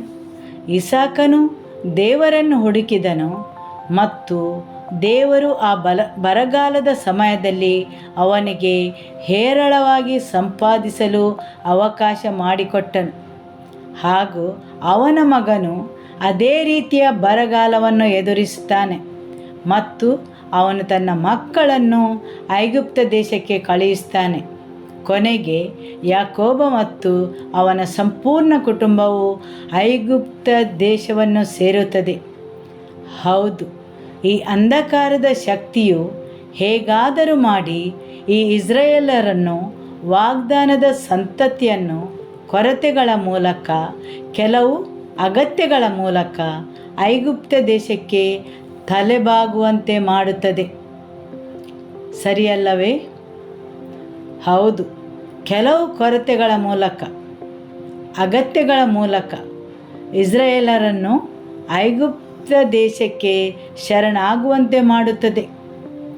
ಕೊರತೆ ಮತ್ತು ಹಸಿವು ಯಾಕೋಬನು ಐಗುಪ್ತ ದೇಶಕ್ಕೆ ಹೋಗುವಂತೆ ಮಾಡಿತು. ಆ ಮುಖಾಂತರ ಅಂಧಕಾರದ ಶಕ್ತಿಯು ಗುಲಾಮತನವನ್ನು ಆರಂಭಿಸಿತು. ಎಲ್ಲವೂ ಸರಿಯಾಗಿಯೇ ಇತ್ತು. ಯೋಸೇಫನು ಅರಿಯದ ಫರೋಹನು ಬರುವ ತನಕ ಎಲ್ಲವೂ ಚೆನ್ನಾಗಿಯೇ ಕಾಣುತ್ತಿತ್ತು. ಯಾಕೋಬನು ಐಗುಪ್ತ ದೇಶಕ್ಕೆ ಹೋಗುವಾಗ ಎಲ್ಲವೂ ಚೆನ್ನಾಗಿತ್ತು, ವಿಷಯಗಳು ಉತ್ತಮವಾಗಿ ಕಾಣುತ್ತಿದ್ದವು. ಆದರೆ ಯಾವಾಗ ಯೋಸೇಫನನ್ನು ಅರಿಯದ ಫರೋಹನು ಆಳಲು ಪ್ರಾರಂಭಿಸಿದಾಗ ಇದ್ದಕ್ಕಿದ್ದಂತೆ ಗುಲಾಮತನ ಪ್ರಾರಂಭವಾಯಿತು. ಹೌದು, ಅಂಧಕಾರದ ಶಕ್ತಿಗಳು ತುಂಬ ವಿಷಯಗಳನ್ನು, ಹೇಗೆ ಜೇಡವು ಬಲೆಯನ್ನು ನೇಯುತ್ತದೆಯೋ ಅದೇ ರೀತಿ ಮಾಡುತ್ತವೆ. ಜೇಡವು ಬಲೆಯನ್ನು ನೇಯುವುದನ್ನು ನೋಡಿದ್ದೀರಾ?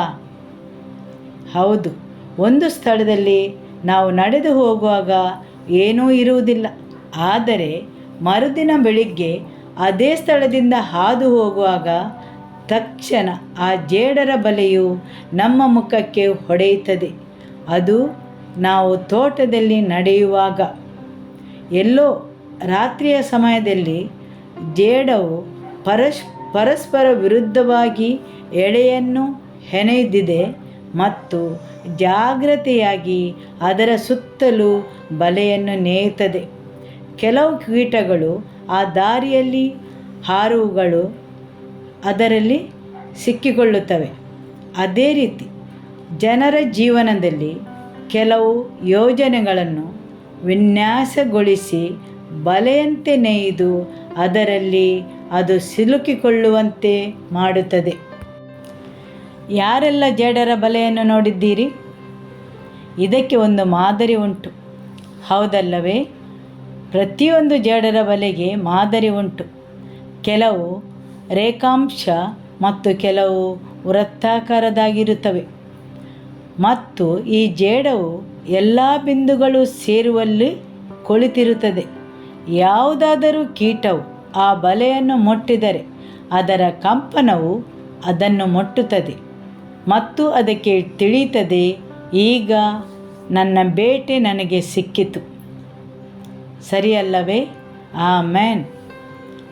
ಅದೇ ರೀತಿ ಅಂಧಕಾರ ರಾಜ್ಯವು ಜನರ ಜೀವನದಲ್ಲಿ ಬಲೆಗಳನ್ನು ಹೆಣೆಯುತ್ತದೆ. ಅದಕ್ಕೆ ಅದರದ್ದೇ ಆದ ಮಾದರಿಗಳಿವೆ ಮತ್ತು ಬೇಟೆಯು ಅದರೊಳಗೆ ಪ್ರವೇಶಿಸುತ್ತದೆ ಎಂದು ಅದಕ್ಕೆ ತಿಳಿದಿದೆ. ಆಡಳಿತ ನಡೆಸುವವನು ಬದಲಾಗುವವರೆಗೆ ಇಸ್ರಾಯೇಲರಿಗೆ ಎಲ್ಲವೂ ಚೆನ್ನಾಗಿಯೇ ಇತ್ತು. ಈ ಹೊಸ ಫರೋಹನು ಹೇಳುತ್ತಾನೆ, ಈ ರೀತಿ ಈ ಜನರು ಹೆಚ್ಚಾಗುವುದು ಮತ್ತು ಬೆಳೆಯುವುದು ಸರಿಯಲ್ಲ. ಅವರನ್ನು ಗುಲಾಮರನ್ನಾಗಿಸುವ. ರಾತ್ರಿ ಬೆಳಗಾಗುವುದರೊಳಗೆ ವಿಷಯವು ಬದಲಾಯಿತು ಮತ್ತು ಅವರು ಬಂಧನಕ್ಕೆ ಒಳಪಟ್ಟರು. ಅದರಿಂದ ಹೊರಬರಲು ಅವರಿಗೆ 430 ವರ್ಷ ಬೇಕಾದವು. ಮಾತ್ರವಲ್ಲ, ಅವರಿಗೆ ಅವರದೇ ಬಲದಿಂದ ಹೊರಬರಲಾಗಲಿಲ್ಲ. ದೇವರು ಅವರಿಗೋಸ್ಕರ ಕಾರ್ಯವನ್ನು ಮಾಡಬೇಕಾಯಿತು. ಸರಿಯಲ್ಲವೇ? ಹೌದು, ದೇವರು ಅವರಿಗೋಸ್ಕರ ಕಾರ್ಯವನ್ನು ಮಾಡಬೇಕಾಯಿತು. ದೇವರು ಅಲೌಕಿಕವಾದ ಕಾರ್ಯದಿಂದ ಅವರು ಪ್ರವೇಶಿಸಿದ ಆ ಬಂಧನದಿಂದ ಬಿಡುಗಡೆಗೊಳಿಸಬೇಕಾಯಿತು. ಅವರು ಅದರೊಳಗೆ ಪ್ರವೇಶಿಸುವಾಗ ಅದೊಂದು ಗುಲಾಮತನವೆಂದು ಅವರು ಭಾವಿಸಲಿಲ್ಲ. ಅದು ಅವರಿಗೆ ತಿಳಿದಿದ್ದರೆ ಅವರು ಖಂಡಿತವಾಗಿಯೂ ಅಲ್ಲಿ ಪ್ರವೇಶಿಸುತ್ತಿರಲಿಲ್ಲ. ಯಾರೂ ಸರಿಯಾಗಿ ತಿಳಿದು ಯಾವುದೇ ಬಂಧನಕ್ಕೆ ಅಥವಾ ಗುಲಾಮತನಕ್ಕೆ ಪ್ರವೇಶಿಸುವುದಿಲ್ಲ. ಇದೊಂದು ಬಂಧನ, ಗುಲಾಮತನವೆಂದು ತಿಳಿದು ಯಾರೂ ಅದರೊಳಗೆ ಪ್ರವೇಶಿಸುವುದಿಲ್ಲ. ಇದೊಂದು ಗುಲಾಮತನವಾಗಬಹುದು. ನಾನು ಇದಕ್ಕೆ ಬೆಲೆಯನ್ನು ತೆರಬೇಕಾಗಬಹುದೆಂದು ತಿಳಿದು ಸಂಸೋನನು ದೆಲೀಲಳನ್ನು ಭೇಟಿಯಾದಾಗ ತಿಳಿದಿರಲಿಲ್ಲ. ಈಕೆಯು ತನ್ನ ಜೀವಕ್ಕೆ ಕುತ್ತಾಗುವಳೆಂದು ಅವನ ಕಣ್ಣುಗಳು ಅವನ ಭವಿಷ್ಯ ಎಲ್ಲದಕ್ಕೂ. ಇವನೊಬ್ಬ ದೇವರ ಮನುಷ್ಯನಾಗಿದ್ದ, ದೇವರ ಬಲದಿಂದ ಕಾರ್ಯನಿರ್ವಹಿಸುತ್ತಿದ್ದ, ಫಿಲಿಷ್ಟಿಯರನ್ನು ನಾಶ ಮಾಡುವ ಅಭಿಷೇಕವನ್ನು ಹೊಂದಿದವನಾಗಿದ್ದ. ಆದರೆ ಯಾವುದೋ ಕಾರಣಗಳಿಂದ ಪ್ರತಿ ಸಲ ಫಿಲಿಷ್ಟಿಯರ ಸ್ತ್ರೀಯರ ಮೋಹಕ್ಕೆ ಬೀಳುತ್ತಿದ್ದ. ಇವನ ಅಭಿಷೇಕವು ಫಿಲಿಷ್ಟಿಯರನ್ನು ನಾಶ ಮಾಡುವುದು, ಆದರೆ ಫಿಲಿಷ್ಟಿಯರ ಸ್ತ್ರೀಯರ ಮೋಹಕ್ಕೆ ಬೀಳುತ್ತಿದ್ದ. ಒಂದು ಬಾರಿ ಮಾತ್ರವಲ್ಲ, ಅನೇಕ ಸಲ. ಅಂಧಕಾರದ ಶಕ್ತಿಗಳು ತನ್ನದೇ ಮಾದರಿಗಳಿಂದ ದಾರಿಗಳನ್ನು ಮಾಡಿ ಬಲೆಗೆ ಬೀಳಿಸುತ್ತವೆ. ಸಂಸೋನನಿಗೆ ಅದರ ಅಂತ್ಯವು ತಿಳಿದಿದ್ದರೆ ಒಂದು ದಿನ ಆಕೆಯು ತನ್ನ ಕಣ್ಣುಗಳನ್ನು ಬಲಿ ತೆಗೆದುಕೊಳ್ಳುತ್ತಾಳೆ, ತನ್ನ ಅಭಿಷೇಕವನ್ನು ಮುಗಿಸುತ್ತಾಳೆ. ಆಕೆ ಒಂದು ದಿನ ತನ್ನನ್ನು ನಾಶ ಮಾಡುತ್ತಾಳೆಂದು ತಿಳಿದಿದ್ದರೆ ಖಂಡಿತವಾಗಿಯೂ ಅವಳ ಮಡಿಲಲ್ಲಿ ಮಲಗುತ್ತಿರಲಿಲ್ಲ. ಅವನು ತನ್ನ ಅಭಿಷೇಕದ ಗುಟ್ಟನ್ನು ಅವಳಿಗೆ ಪ್ರಕಟಪಡಿಸುತ್ತಿರಲಿಲ್ಲ. ಸರಿಯಲ್ಲವೇ? ಆದರೆ ವೈರಿಯು ಯಾವಾಗಲೂ ಜನರ ಸುತ್ತಲೂ ಬಲೆಗಳನ್ನು ಹೆಣೆದು ವಿಷಯಗಳನ್ನು ಸೇರಿಸಿ ಅವರ ಭವಿಷ್ಯವನ್ನು ನಾಶ ಮಾಡುತ್ತಾನೆ. ಜನರು ತಪ್ಪಾದ ಮದುವೆಗಳನ್ನು ಮಾಡುವಂತೆ, ತಪ್ಪಾದ ಸಂಬಂಧಗಳನ್ನು ಹೊಂದುವಂತೆ, ಹಾಗೆ ಅನೇಕ ರೀತಿಯಿಂದ ಅವರ ಭವಿಷ್ಯವು ನಾಶವಾಗುವಂತೆ ಮಾಡುತ್ತಾನೆ. ಹೌದಲ್ಲವೇ? ಹೌದು. ವೈರಿಯು ಯಾವಾಗಲೂ ಜನರ ಭವಿಷ್ಯವನ್ನು ಹಾಳು ಮಾಡುವುದರಲ್ಲಿ ತೊಡಗಿರುತ್ತಾನೆ. ವೈರಿಯು ಜನರನ್ನು ಬೇರೆ ಬೇರೆ ಬಲೆಗಳನ್ನು ಹೆಣೆದು ಅವರನ್ನು ನಾಶ ಮಾಡುತ್ತಾನೆ. ನಿಮಗೆ ಅರ್ಥವಾಗುತ್ತದಲ್ಲವೇ? ಆಮೇನ್. ನಾನೊಬ್ಬ ದೇವ ಸೇವಕನ ಬಗ್ಗೆ ಓದಿಕೊಳ್ಳುತ್ತಿದ್ದೆ. ಅವರು ಒಂದು ದಿನ ಗುಣಮುಖರಾಗುವ ಸೇವೆಯನ್ನು ಇಟ್ಟುಕೊಂಡಿದ್ದರು. ಅವರು ಒಂದು ದೊಡ್ಡ ಸ್ಥಳದಲ್ಲಿ ಡೇರೆಗಳನ್ನು ಹಾಕಿ ಸ್ಥಳವನ್ನು ತಯಾರು ಮಾಡಿದ್ದರು ಮತ್ತು ಕರಪತ್ರಗಳನ್ನು ಹಂಚಿ ಪ್ರಚಾರವನ್ನೂ ಮಾಡಿದ್ದರು. ಈ ಕಾರ್ಯವು ತುಂಬ ವರ್ಷಗಳ ಮೊದಲು ನಡೆದಿತ್ತು, ಅಂದರೆ ದಶಕಗಳ ಹಿಂದೆ ಎಂದು ಹೇಳಬಹುದು. ಅಸಾಮಾನ್ಯವಾದ ಪವಾಡಗಳು, ಅದ್ಭುತಗಳು, ಸೌಖ್ಯರಾಗುವುದು ಎಲ್ಲವೂ ಸಂಭವಿಸಿತು. ಕಾರ್ಯಕ್ರಮವು ಒಳ್ಳೆಯ ರೀತಿಯಲ್ಲಿ ಕೊನೆಗೊಂಡಿತು. ಜನರೆಲ್ಲ ಜಾಗವನ್ನು ಖಾಲಿ ಮಾಡಿದರು. ಅಲ್ಲಿ ಕಾಣಿಕೆ ಡಬ್ಬಿಯನ್ನು ಇಟ್ಟಿದ್ದರು ಮತ್ತು ಅದನ್ನು ತೆಗೆದು ನೋಡಿದರೆ ಅದರಲ್ಲಿ $2,00,000 ಹಣವು ಇದ್ದಿತ್ತು. ಈ ದೇವರ ಸೇವಕನು ಮುಂದೆ ನಿಂತು ಘೋಷಿಸುತ್ತಿದ್ದರು, ಸೌಖ್ಯವನ್ನು, ಬಿಡುಗಡೆಯನ್ನು, ಅಸಾಮಾನ್ಯ ಪವಾಡಗಳು, ಅದ್ಭುತ ಕಾರ್ಯಗಳನ್ನು. ಆದರೆ ಇಷ್ಟೆಲ್ಲ ಮಹತ್ ಕಾರ್ಯಗಳು ಅಲ್ಲಿ ನಡೆದರೂ ಕೊನೆಗೆ ಅವರಿಗೆ ಆ ಸಭಾಂಗಣಕ್ಕೆ ಪಾವತಿಸಲು, ಬಾಡಿಗೆ ಕೊಡಲು, ಅದಕ್ಕೋಸ್ಕರ ಶ್ರಮಿಸಿದವರಿಗೆ ಸಂಬಳ ಕೊಡಲು ಅವರಲ್ಲಿ ಹಣವಿರಲಿಲ್ಲ. ಮಾತ್ರವಲ್ಲ, ಕೊನೆಗೆ ಅವರ ವಿರುದ್ಧ ಪೊಲೀಸ್ ಕೇಸ್ ಆಗಿ ಪೊಲೀಸರು ಅವರನ್ನು ಬಂಧಿಸಲು ಬಂದಿದ್ದರು. ನಾವಿಲ್ಲಿ ಹೇಳುವ ವಿಷಯವು ಹೇಗೆ ವೈರಿಯು ನಮ್ಮ ಆರ್ಥಿಕ ಸ್ಥಿತಿಯನ್ನು ಹಿಡಿದಿಟ್ಟು ದೇವರ ರಾಜ್ಯದ ಕೆಲಸವು ಮುಂದುವರಿಯದಂತೆ ತಡೆಯುತ್ತಾನೆ.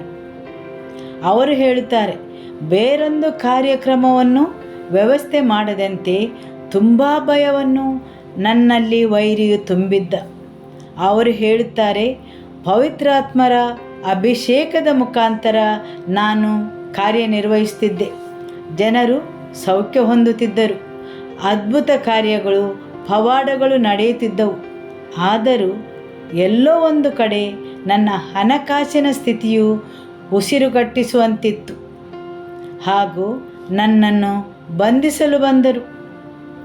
ಹೌದು, ಖಂಡಿತವಾಗಿಯೂ ಅವರು ದೇವರಿಗೆ ಮೊರೆ ಇಟ್ಟರು ಮತ್ತು ದೇವರು ಅವರನ್ನು ಆ ಸಂಕಷ್ಟಗಳಿಂದ ಬಿಡುಗಡೆ ಕೊಟ್ಟರು.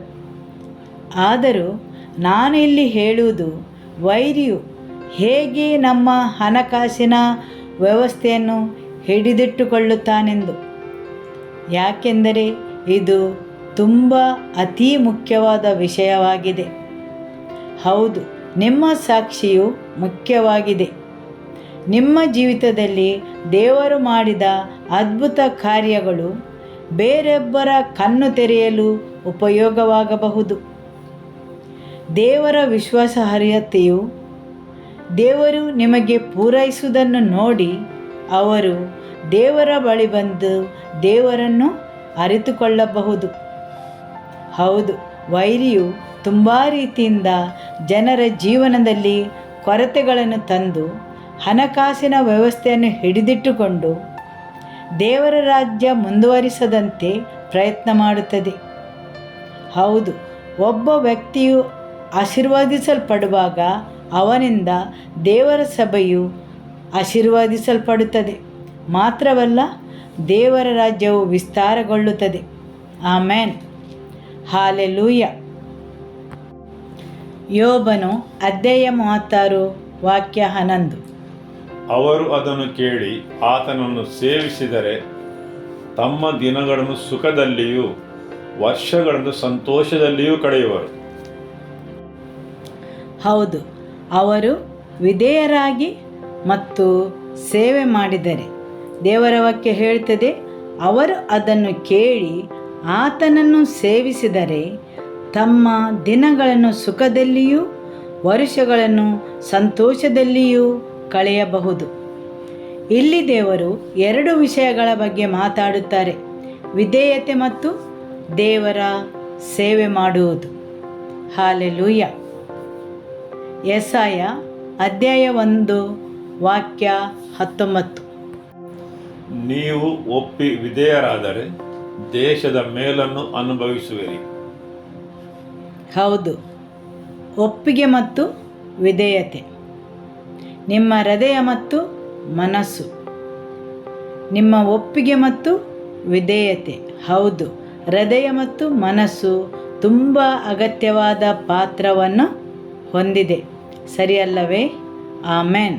ಹೌದು, ಒಪ್ಪಿಗೆ ಮಾತ್ರವಲ್ಲ, ಒಪ್ಪಿಗೆ ಮತ್ತು ವಿಧೇಯತೆ. ಹಾಲೆಲೂಯ. ಆದರೆ ಯೆಹೋವನ ಸೇವಕನಾದ ಮೋಶೆಯು ನಿಮಗೆ ಕೊಟ್ಟ ಧರ್ಮೋಪದೇಶದ ವಿಧಿಗಳನ್ನು ಜಾಗರೂಕತೆಯಿಂದ ಪಾಲಿಸಿರಿ. ಹಾಗೆಯೇ ನಿಮ್ಮ ದೇವರಾದ ಯೆಹೋವನನ್ನು ಪ್ರೀತಿಸಿ ಆತನ ಮಾರ್ಗದಲ್ಲೇ ನಡೆದು ಆತನ ಆಜ್ಞೆಗಳನ್ನು ಕೈಕೊಂಡು ಆತನೊಂದಿಗೆ ಸೇರಿಕೊಂಡು ಪೂರ್ಣ ಮನಸ್ಸಿನಿಂದಲೂ ಪೂರ್ಣ ಹೃದಯದಿಂದಲೂ ಆತನನ್ನು ಸೇವಿಸಿರಿ ಎಂದು ಹೇಳಿ ಅವರನ್ನು ಆಶೀರ್ವದಿಸಿ ಕಳುಹಿಸಿದನು. ಆದುದರಿಂದ ನಡೆಯಲು ಅಲ್ಲೊಂದು ಮಾರ್ಗ ಉಂಟು, ವಸ್ತುಗಳನ್ನು ಇರಿಸಿಕೊಳ್ಳಲು. ಹೌದು, ದೇವರು ನೀವು ಅಂಟಿಕೊಳ್ಳಲು ನೀವು ಅದನ್ನು ಕಂಡುಕೊಂಡಿದ್ದೀರಾ? ಮತ್ತು ಸಂಪೂರ್ಣ ಹೃದಯದಿಂದ ಅವರ ಸೇವೆ ಮಾಡಲು ನೀವು ದೇವರನ್ನೇ ಹಿಡಿದಿಟ್ಟುಕೊಳ್ಳುವುದು ಮುಖ್ಯವಾಗಿರುತ್ತದೆ. ಅನೇಕ ಸಲ ನಾವು ಬೇರೆ ಬೇರೆ ವಿಷಯಗಳನ್ನು ಹಿಡಿದಿಟ್ಟುಕೊಳ್ಳುತ್ತೇವೆ. ದೇವರ ವಾಕ್ಯವು ಹೇಳುತ್ತದೆ, ದೇವರನ್ನೇ ಹಿಡಿದಿಟ್ಟುಕೊಳ್ಳಿ. ಹೌದು, ದೇವರನ್ನೇ ಹಿಡಿದಿಟ್ಟುಕೊಳ್ಳುವುದು. ನಿಮ್ಮ ಅವಲಂಬನೆಯು ದೇವರನ್ನೇ ಆಗಿರಬೇಕು. ನೀವು ಬೇರೆ ತುಂಬ ವಿಷಯಗಳನ್ನು ಅವಲಂಬಿಸಿರಬಹುದು, ಮನುಷ್ಯರನ್ನು ಅವಲಂಬಿಸಿರಬಹುದು, ಆದರೆ ದೇವರನ್ನೇ ಹಿಡಿದಿಟ್ಟುಕೊಳ್ಳಲು ಕಲಿಯಬೇಕು ಮತ್ತು ನಿಮ್ಮ ಪೂರ್ಣ ಹೃದಯದಿಂದ ಅವರ ಸೇವೆ ಮಾಡಬೇಕು. ಈಗ ನಾವು ದೇವರ ವಾಕ್ಯವನ್ನು ನೋಡುವ. ದೇವರ ಸೇವೆಯನ್ನು ಮಾಡುವುದರಿಂದ, ದೇವರ ಸೇವೆ ಮಾಡುವುದರಲ್ಲಿ ಇರುವ ಪ್ರಯೋಜನಗಳು. ಯೆಶಾಯ ಅಧ್ಯಾಯ 54 ವಾಕ್ಯ 17. ನಿನ್ನನ್ನು ಎದುರಿಸಲು ಕಲ್ಪಿಸಿದ ಯಾವ ಆಯುಧವೂ ಜಯಿಸದು. ನ್ಯಾಯ ವಿಚಾರಣೆಯಲ್ಲಿ ನಿನಗೆ ವಿರುದ್ಧವಾಗಿ ಹೇಳುವ ಪ್ರತಿಯೊಂದು ನಾಲಿಗೆಯನ್ನು ದೋಷಿಯೆಂದು ನೀನು ಖಂಡಿಸುವಿ. ಈ ಸ್ಥಿತಿಯೇ ಯೆಹೋವನ ಸೇವಕರ ಸ್ವಾಸ್ಥ್ಯವೂ ನಾನು ದಯಪಾಲಿಸುವ ಸದ್ಧರ್ಮ ಫಲವೂ ಆಗಿದೆ ಎಂದು ಯೆಹೋವನು ಅನ್ನುತ್ತಾನೆ. ಹೌದು, ಈ ಸ್ವಾಸ್ಥ್ಯವು ಯಾರದ್ದು? ದೇವರ ಸೇವಕರದ್ದು. ಯಾರು ದೇವರ ಸೇವೆ ಮಾಡುತ್ತಾರೋ ಅವರದ್ದು. ಅವರಿಗೆ ಆ ಸ್ವಾಸ್ಥ್ಯವುಂಟು. ಅವರನ್ನು ಎದುರಿಸಲು ಕಲ್ಪಿಸಿದ ಯಾವ ಆಯುಧವೂ ಜಯಿಸದು. ಪ್ರತಿಯೊಂದು ನಾಲಿಗೆಯನ್ನು ದೋಷಿಯೆಂದು ಖಂಡಿಸುವಿ. ಅದು ದೇವರ ಸೇವಕರ ಸ್ವಾಸ್ಥ್ಯವಾಗಿದೆ. ಆಮೆನ್.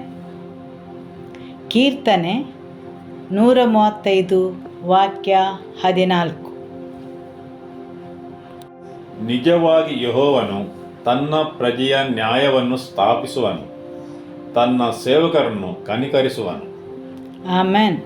ಹೌದು, ದೇವರು ತನ್ನ ಸೇವಕರನ್ನು ಕನಿಕರಿಸುವನು.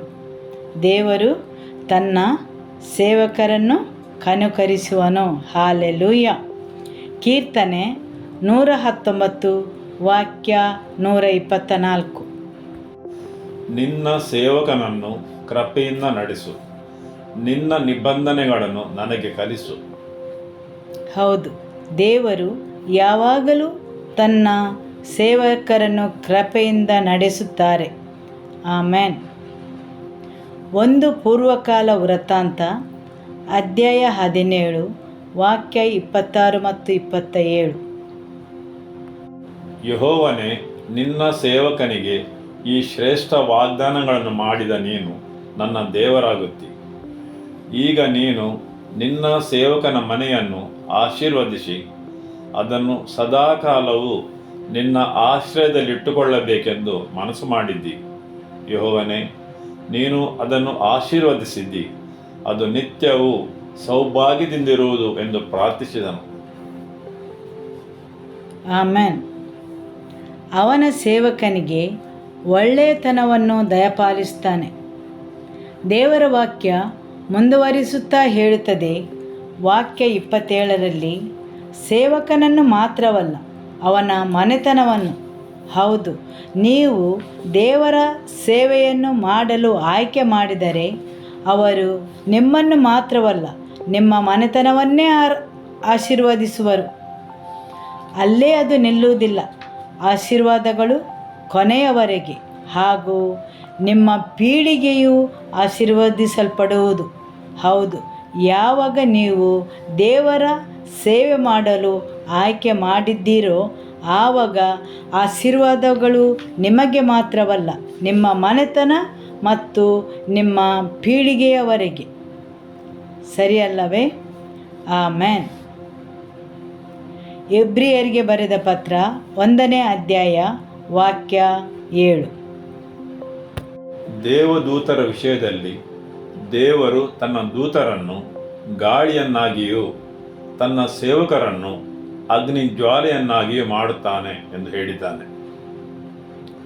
ದೇವರು ತನ್ನ ದೂತರನ್ನು ಗಾಳಿಗಳನ್ನಾಗಿಯೂ ತನ್ನ ಸೇವಕರನ್ನು ಅಗ್ನಿ ಜ್ವಾಲೆಯನ್ನಾಗಿಯೂ ಮಾಡುತ್ತಾನೆ ಎಂಬುದೇ ಆಗಿದೆ. ಹಾಲೆಲೂಯ. ಆಮೋಸ ಅಧ್ಯಾಯ 3 ವಾಕ್ಯ 7. ನಿಶ್ಚಯವಾಗಿ ತನ್ನ ಸೇವಕರಾದ ಪ್ರವಾದಿಗಳಿಗೆ ತನ್ನ ಯೋಜನೆಯನ್ನು ತಿಳಿಸದೆ ಯೆಹೋವನಾದ ದೇವರು ಏನನ್ನೂ ಮಾಡುವುದಿಲ್ಲ. ಹೌದು, ದೇವರು ಗೌರವವನ್ನು ನೀಡುತ್ತಾರೆ. ತನ್ನ ಕಾರ್ಯಗಳನ್ನು ಮಾಡುವ ಮೊದಲು ಅದನ್ನು ತನ್ನ ಸೇವಕರಿಗೆ ಪ್ರಕಟಪಡಿಸುತ್ತಾರೆ. ಅವರು ವಿಷಯಗಳನ್ನು ಮೊದಲೇ ಪ್ರಕಟಿಸುತ್ತಾರೆ. ಆಮೆನ್. 1 ಸಾಮುವೇಲನು ಅಧ್ಯಾಯ 2 ವಾಕ್ಯ 9. ಆತನು ತನ್ನ ನಂಬಿಗಸ್ತ ಭಕ್ತರ ಹೆಜ್ಜೆಗಳನ್ನು ಕಾಯುವನು, ಆದರೆ ದುಷ್ಟರನ್ನು ಅಂಧಕಾರದ ಮೌನದಲ್ಲಿ ಮುಳುಗಿಸುವನು. ಭುಜಬಲದಿಂದಲೇ ಯಾವನೂ ಜಯ ಹೊಂದಲಾರನು. ಆಮೆನ್. ಆತನು ತನ್ನ ಭಕ್ತರ ಹೆಜ್ಜೆಗಳನ್ನು ಕಾಯುವನು, ದುಷ್ಟರು ಅಂಧಕಾರದಲ್ಲಿ ಮುಳುಗಿ ಮೌನ ಹೊಂದುವರು. ಹಾಲೆಲೂಯ. ಯೋಹಾನ ಅಧ್ಯಾಯ 12 ವಾಕ್ಯ 26. ಯಾರಾದರೂ ನನ್ನ ಸೇವೆಯನ್ನು ಮಾಡುವವನಾದರೆ ನನ್ನನ್ನು ಹಿಂಬಾಲಿಸಲಿ, ಮತ್ತು ಎಲ್ಲಿ ನಾನು ಇರುತ್ತೇನೋ ಅಲ್ಲಿ ನನ್ನ ಸೇವಕನು ಸಹ ಇರುವನು. ಯಾರಾದರೂ ನನ್ನ ಸೇವೆಯನ್ನು ಮಾಡುವವನಾದರೆ ನನ್ನ ತಂದೆಯು ಅವನನ್ನು ಸನ್ಮಾನಿಸುವನು. ಆಮೆನ್. ಹೌದು, ಯಾವನಾದರೂ ನನ್ನ ಸೇವೆಯನ್ನು ಮಾಡುವವನಾದರೆ ನನ್ನ ಹಿಂದೆ ಬರಲಿ, ಮತ್ತು ಎಲ್ಲಿ ನಾನು ಇರುತ್ತೇನೋ ಅಲ್ಲಿ ನನ್ನ ಸೇವಕನು ಸಹ ಇರುವನು. ಆಮೆನ್. Thank you Jesus.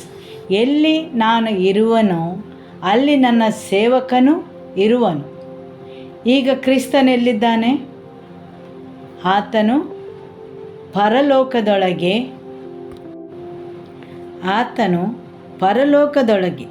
ಸಕಲ ರಾಜತ್ವ, ಅಧಿಕಾರ, ಮಹತ್ವ, ಪ್ರಭುತ್ವಾದಿಗಳ ಮೇಲೆಯೂ ಈ ಲೋಕದಲ್ಲಿ ಮಾತ್ರವಲ್ಲದೆ ಬರುವ ಲೋಕದಲ್ಲಿ ಸಹ ಹೆಸರುಗೊಂಡವರೆಲ್ಲರ ಮೇಲೆಯೂ ತನ್ನ ಬಲಗಡೆಯಲ್ಲಿ ಕೂಡ್ರಿಸಿಕೊಂಡನು. ಆಮೆನ್. ಹೌದು, ಅವರು ಪರಲೋಕದಲ್ಲಿ ಕುಳಿತಿದ್ದಾರೆ. ಸರಿಯಲ್ಲವೇ? ಯಾವಾಗ ನೀವು ಅವರ ಸೇವೆಯನ್ನು ಮಾಡುತ್ತೀರೋ ಅವರು ನಿಮ್ಮನ್ನು ಪರಲೋಕದೊಳಗೆ ಕೊಳ್ಳಿರಿಸುತ್ತಾನೆ. ಎಲ್ಲ ಅಂಧಕಾರ ಶಕ್ತಿ ಮತ್ತು ಬಲಗಳಿಗಿಂತಲೂ ಮೇಲೆ. ಯಾಕೆಂದರೆ ಅವರು ಹೇಳುತ್ತಾರೆ, ಎಲ್ಲಿ ನಾನು ಇರುವನೋ ಅಲ್ಲಿ ನನ್ನ ಸೇವಕನು ಇರುವನು.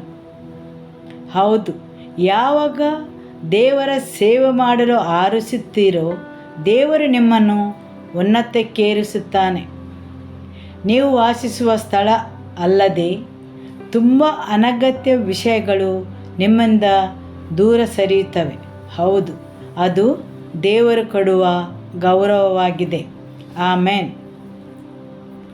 ದೇವರು ನಿಮಗೆ ಬಹುಮಾನಿಸದೆ ಅಥವಾ ಆಶೀರ್ವಾದಿಸದೆ ಯಾವುದೇ ಕೆಲಸವನ್ನು ನಿಮ್ಮನ್ನು ಅಪೇಕ್ಷಿಸುವುದಿಲ್ಲ. ನಮ್ಮ ದೇವರು ಪ್ರತಿಫಲವನ್ನು ನೀಡುವ ದೇವರು. ದೇವರ ರಾಜ್ಯಕ್ಕೆ ನೀವು ಮಾಡಿದ ಸೇವೆಯ ಪ್ರತಿಫಲವು ನಿಮಗೆ ಮಾತ್ರವಲ್ಲ, ನಿಮ್ಮ ಪೀಳಿಗೆಗೆ. ನನ್ನನ್ನು ವ್ಯರ್ಥವಾಗಿ ಹುಡುಕಿರಿ ಅಥವಾ ವ್ಯರ್ಥಗೋಸ್ಕರ ನನ್ನ ಸೇವೆ ಮಾಡಿರಿ ಎಂದು ಕರೆಯಲಿಲ್ಲ. ಆದರೆ ದೇವರಿಗೋಸ್ಕರ ನೀವು ಏನು ಮಾಡುತ್ತೀರೋ ಅದನ್ನು ನಿಜವಾದ ಹೃದಯದಲ್ಲಿ ಮಾಡಿರಿ. ನಿಮ್ಮ ಉದ್ದೇಶವು ಸರಿಯಾಗಿರಬೇಕು, ಸರಿಯಲ್ಲವೇ? ಅದು ವ್ಯರ್ಥವಾಗಬಾರದು. ಆದರೆ ನಿಮ್ಮ ಕೆಲಸ ಅಥವಾ ಉದ್ಯೋಗದ ಸ್ಥಳದಲ್ಲಿ ಸಿಗುವ ಹಾಗೆ ನಿಮಗೆ ಸಂಬಳದ ಚೆಕ್ ಸಿಗಲಿಕ್ಕಿಲ್ಲ. ನೀವು ಕೆಲಸಕ್ಕೆ ಹೋದಲ್ಲಿ ನಿಮಗೆ ತಿಂಗಳ ಕೊನೆಗೆ ಅವರು ಸಂಬಳವನ್ನು ಕೊಡುತ್ತಾರೆ. ಆದರೆ ದೇವರ ಪ್ರತಿಫಲವು ವಾರ ವಾರಕ್ಕೆ ಅಥವಾ ತಿಂಗಳಿಗೆ ಬರಲಿಕ್ಕಿಲ್ಲ. ಆದರೆ ಅವರು ಎಲ್ಲವನ್ನು ಒಟ್ಟಿಗೆ ರಾಶಿ ಹಾಕಿ ಅವರು ಆರಿಸಿದ ಸಮಯದಲ್ಲಿ ನಿಮಗೆ ದಯಪಾಲಿಸುತ್ತಾನೆ. ನೀವು ಅದಕ್ಕೋಸ್ಕರ ಕಾಯಬೇಕಾಗುತ್ತದೆ. ಕಾಯುವಿಕೆಯೂ ಇದೆ. ಆದರೆ ಯಾವಾಗ ಪಾತ್ರೆಯು ತುಂಬಿ ತುಳುಕುತ್ತದೆ ಆವಾಗ ಇದ್ದಕ್ಕಿದ್ದಂತೆ ಅದು ಬರಲು ಪ್ರಾರಂಭವಾಗುತ್ತದೆ. ಹೌದು, ಪಾತ್ರೆಯು ತುಂಬಿ ತುಳುಕಬೇಕು. ಯಾವುದಾದರೂ ಅಲೌಕಿಕವಾದ ಅನುಭವವು ನಿಮಗೆ ಆಗಬೇಕಾದರೆ ನಿಮಗೆ ತಿಳಿದಿರಬೇಕು ಅಥವಾ ನಿಮಗೆ ಬಹಿರಂಗಪಡಿಸಬೇಕು. ದೇವರ ಸ್ವಭಾವ, ದೇವರ ಹೃದಯ ಮತ್ತು ಅವರು ಏನೆಲ್ಲ ಮಾಡುತ್ತಾರೆಂದು ಆ ವಾಕ್ಯದ ಬಲವು ನಿಮ್ಮಲ್ಲಿರಬೇಕು. ಬರಗಾಲದಲ್ಲಿ ಅಲೌಕಿಕವಾಗಿ ಪ್ರವಾದಿ ಏಲಿಯನನ್ನು ಸಲಹಿದ ದೇವರು. ಹೇಗೆಂದರೆ ನಿಮಗೆ ಧೈರ್ಯವಿರಬೇಕು. ದೇವರೇ, ನೀವು ಪಕ್ಷಪಾತಿ ದೇವರಲ್ಲ. ಹೇಗೆ ಪ್ರವಾದಿ ಏಲಿಯರನ್ನು ಅಲೌಕಿಕವಾಗಿ ಆಹಾರವನ್ನು ಪೂರೈಸಿದ್ದರು ಅದೇ ರೀತಿ ನಮಗೂ ಕೊಡಿ. ಹೌದು, ಅಂತಹ ತಿಳುವಳಿಕೆ ಇರಬೇಕು. ಇನ್ನೊಂದು ಸನ್ನಿವೇಶ, ಪ್ರವಾದಿಯ ಪತ್ನಿ. ಯಾವಾಗ ಆಕೆಯ ಪತಿ ಪ್ರವಾದಿಯು ದೇವಾಧೀನರಾದರೋ ಅದರ ಮೇಲೆ ಅವರು ಪ್ರವಾದಿ ಎಲೀಷನ ಬಳಿ ಬರುತ್ತಾರೆ. ಪ್ರವಾದಿ ಏಲಿಯರಿಗೆ ಈ ಪೂರೈಸುವ ದೇವರ ಬಗ್ಗೆ ವೈಯಕ್ತಿಕವಾದ ಭೇಟಿಯಾಗಿತ್ತು. ಆದುದರಿಂದ ಅದೇ ಆಶೀರ್ವಾದವನ್ನು ಅವರು ಬೇರೆಯವರ ಜೀವನದಲ್ಲಿ ಬಿಡುಗಡೆಗೊಳಿಸುತ್ತಾರೆ. ಯಾಕೆಂದರೆ ಈ ದೇವರು ಬರಗಾಲದ ಸಮಯದಲ್ಲಿ ಅಲೌಕಿಕವಾಗಿ ತನ್ನನ್ನು ಸಲಹಿದ್ದಾರೆ, ಆಹಾರವನ್ನು ನೀಡಿ. ಅದೇ ರೀತಿ ಪ್ರವಾದಿಯ ಪತ್ನಿಯು ಅವರ ಬಳಿ ಬರುವಾಗ ಅವರು ಕೇಳುತ್ತಾರೆ, ನಿನ್ನ ಬಳಿ ಏನಿದೆ?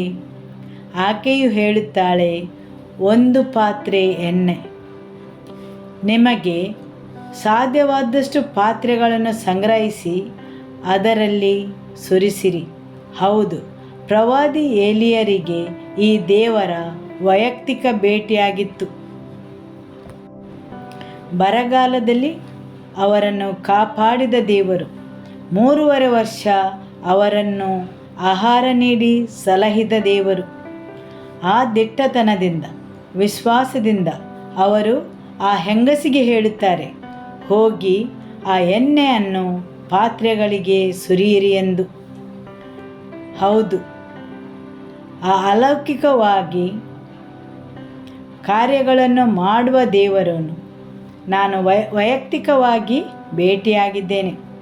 ಆದುದರಿಂದ ಹೋಗಿ ಎಣ್ಣೆಯನ್ನು ಪಾತ್ರೆಗಳಿಗೆ ಸುರಿಯಿರಿ. ಮತ್ತು ಆಕೆಯು ಅದೇ ರೀತಿ ಮಾಡಿದಳು. ಆವಾಗ ಅಲ್ಲಿ ಪೂರೈಕೆಯು ಬಂತು, ಹೇರಳವಾದ ಎಣ್ಣೆಯು ಸಂಗ್ರಹವಾಯಿತು. ಹೌದು, ನಮ್ಮ ಪಾಸ್ಟರ್ ಹೇಳಿದರು, ಯಾವಾಗ ಪುನರುಜ್ಜೀವನ ಆರಂಭವಾಯಿತೋ ಆವಾಗ ಆರ್ಥಿಕ ಸ್ಥಿತಿಯು ಸುಧಾರಿಸಿಕೊಂಡು ಹೇರಳವಾದ ಧನವು ಶೇಖರವಾಯಿತು. ಪುನರುಜ್ಜೀವನವು ಉಳಿಯಲು ಮುಂದುವರಿಸಿ ಹೋಗಲು ಹಣಕಾಸಿನ ವ್ಯವಸ್ಥೆಯು ತುಂಬ ಅಗತ್ಯವಾಗಿದೆ. ಆಮೆನ್. ಯೋವೇಲ ಅಧ್ಯಾಯ 2 ವಾಕ್ಯ 23 ಮತ್ತು 24. ಚಿಯೋನಿನ ಜನರೇ ಹರ್ಷಿಸಿರಿ, ನಿಮ್ಮ ದೇವರಾದ ಯೆಹೋವನಲ್ಲಿ ಉಲ್ಲಾಸಿಸಿರಿ. ಆತನು ತನ್ನ ನೀತಿಯಿಂದ ಮುಂಗಾರು ಮಳೆಯನ್ನು ನಿಮಗೆ ಕೊಡುವನು. ಮುಂಗಾರು ಹಿಂಗಾರು ಮಳೆಗಳನ್ನು ಮೊದಲಿನಂತೆ ನಿಮಗಾಗಿ ಸುರಿಸುವನು. ಕಣಜಗಳಲ್ಲಿ ಗೋಧಿಯು ರಾಶಿ ರಾಶಿಯಾಗಿರುವುದು, ತೊಟ್ಟಿಗಳಲ್ಲಿ ದ್ರಾಕ್ಷಾರಸವು ಎಣ್ಣೆಯು ತುಂಬಿ ತುಳುಕುವು. ಆಮೆನ್. ಇಲ್ಲಿ ಮಳೆಯು ಪುನರುಜ್ಜೀವನದ ಚಿಹ್ನೆಯಾಗಿದೆ. ಹಿಂಗಾರು ಮಳೆ, ಹೌದು, ದೇವರ ಆತ್ಮವು ಚಲಿಸುವ ಆ ಸಮಯವು ಹಿಂಗಾರಿನ ಮಳೆಯ ಸಮಯವಾಗಿದೆ. ಈ ಮಳೆಯು ಬರುವುದು ಕೊಯ್ಲಿನ ಸಮಯದ ಸ್ವಲ್ಪ ಮೊದಲು. ವಾಕ್ಯವನ್ನು ಮುಂದುವರಿಸುವ, ಕಣಜಗಳಲ್ಲಿ ಗೋಧಿಯು ರಾಶಿ ರಾಶಿಯಾಗಿರುವುದು, ತೊಟ್ಟಿಗಳಲ್ಲಿ ದ್ರಾಕ್ಷಾರಸವು ಎಣ್ಣೆಯು ತುಂಬಿ ತುಳುಕುವು. ಆಮೆನ್. ಕಣಗಳಲ್ಲಿ ಗೋಧಿಯು ರಾಶಿ ರಾಶಿಯಾಗಿರುವುದು ಮತ್ತು ತೊಟ್ಟಿಗಳು ತುಂಬಿ ತುಳುಕುವು. ಹೌದು, ಹೇರಳವಾದ ಐಶ್ವರ್ಯ ಪೂರೈಕೆಗಳನ್ನು ಮಾತಾಡುತ್ತದೆ. ಆಮೆನ್. ಹೌದು, ಉಜ್ಜೀನವು ಆರಂಭವಾಗುವಾಗ ಹೇರಳವಾದ ಐಶ್ವರ್ಯವು ದೇವರ ಸಭೆಗೆ ಹರಿದು ಬರುವುದು. ಅರ್ಥವಾಯಿತಲ್ಲವೇ? ಆಮೆನ್. ಆದರೆ ಆ ಆಶೀರ್ವಾದಕ್ಕೆ ನಾವು ಹೆಜ್ಜೆಯನ್ನು ಇಡುವ ಮೊದಲು ನಾವು ದೇವರ ಹೃದಯವನ್ನು, ಅವರ ಸ್ವಭಾವವನ್ನು ಅರಿತುಕೊಳ್ಳಬೇಕು.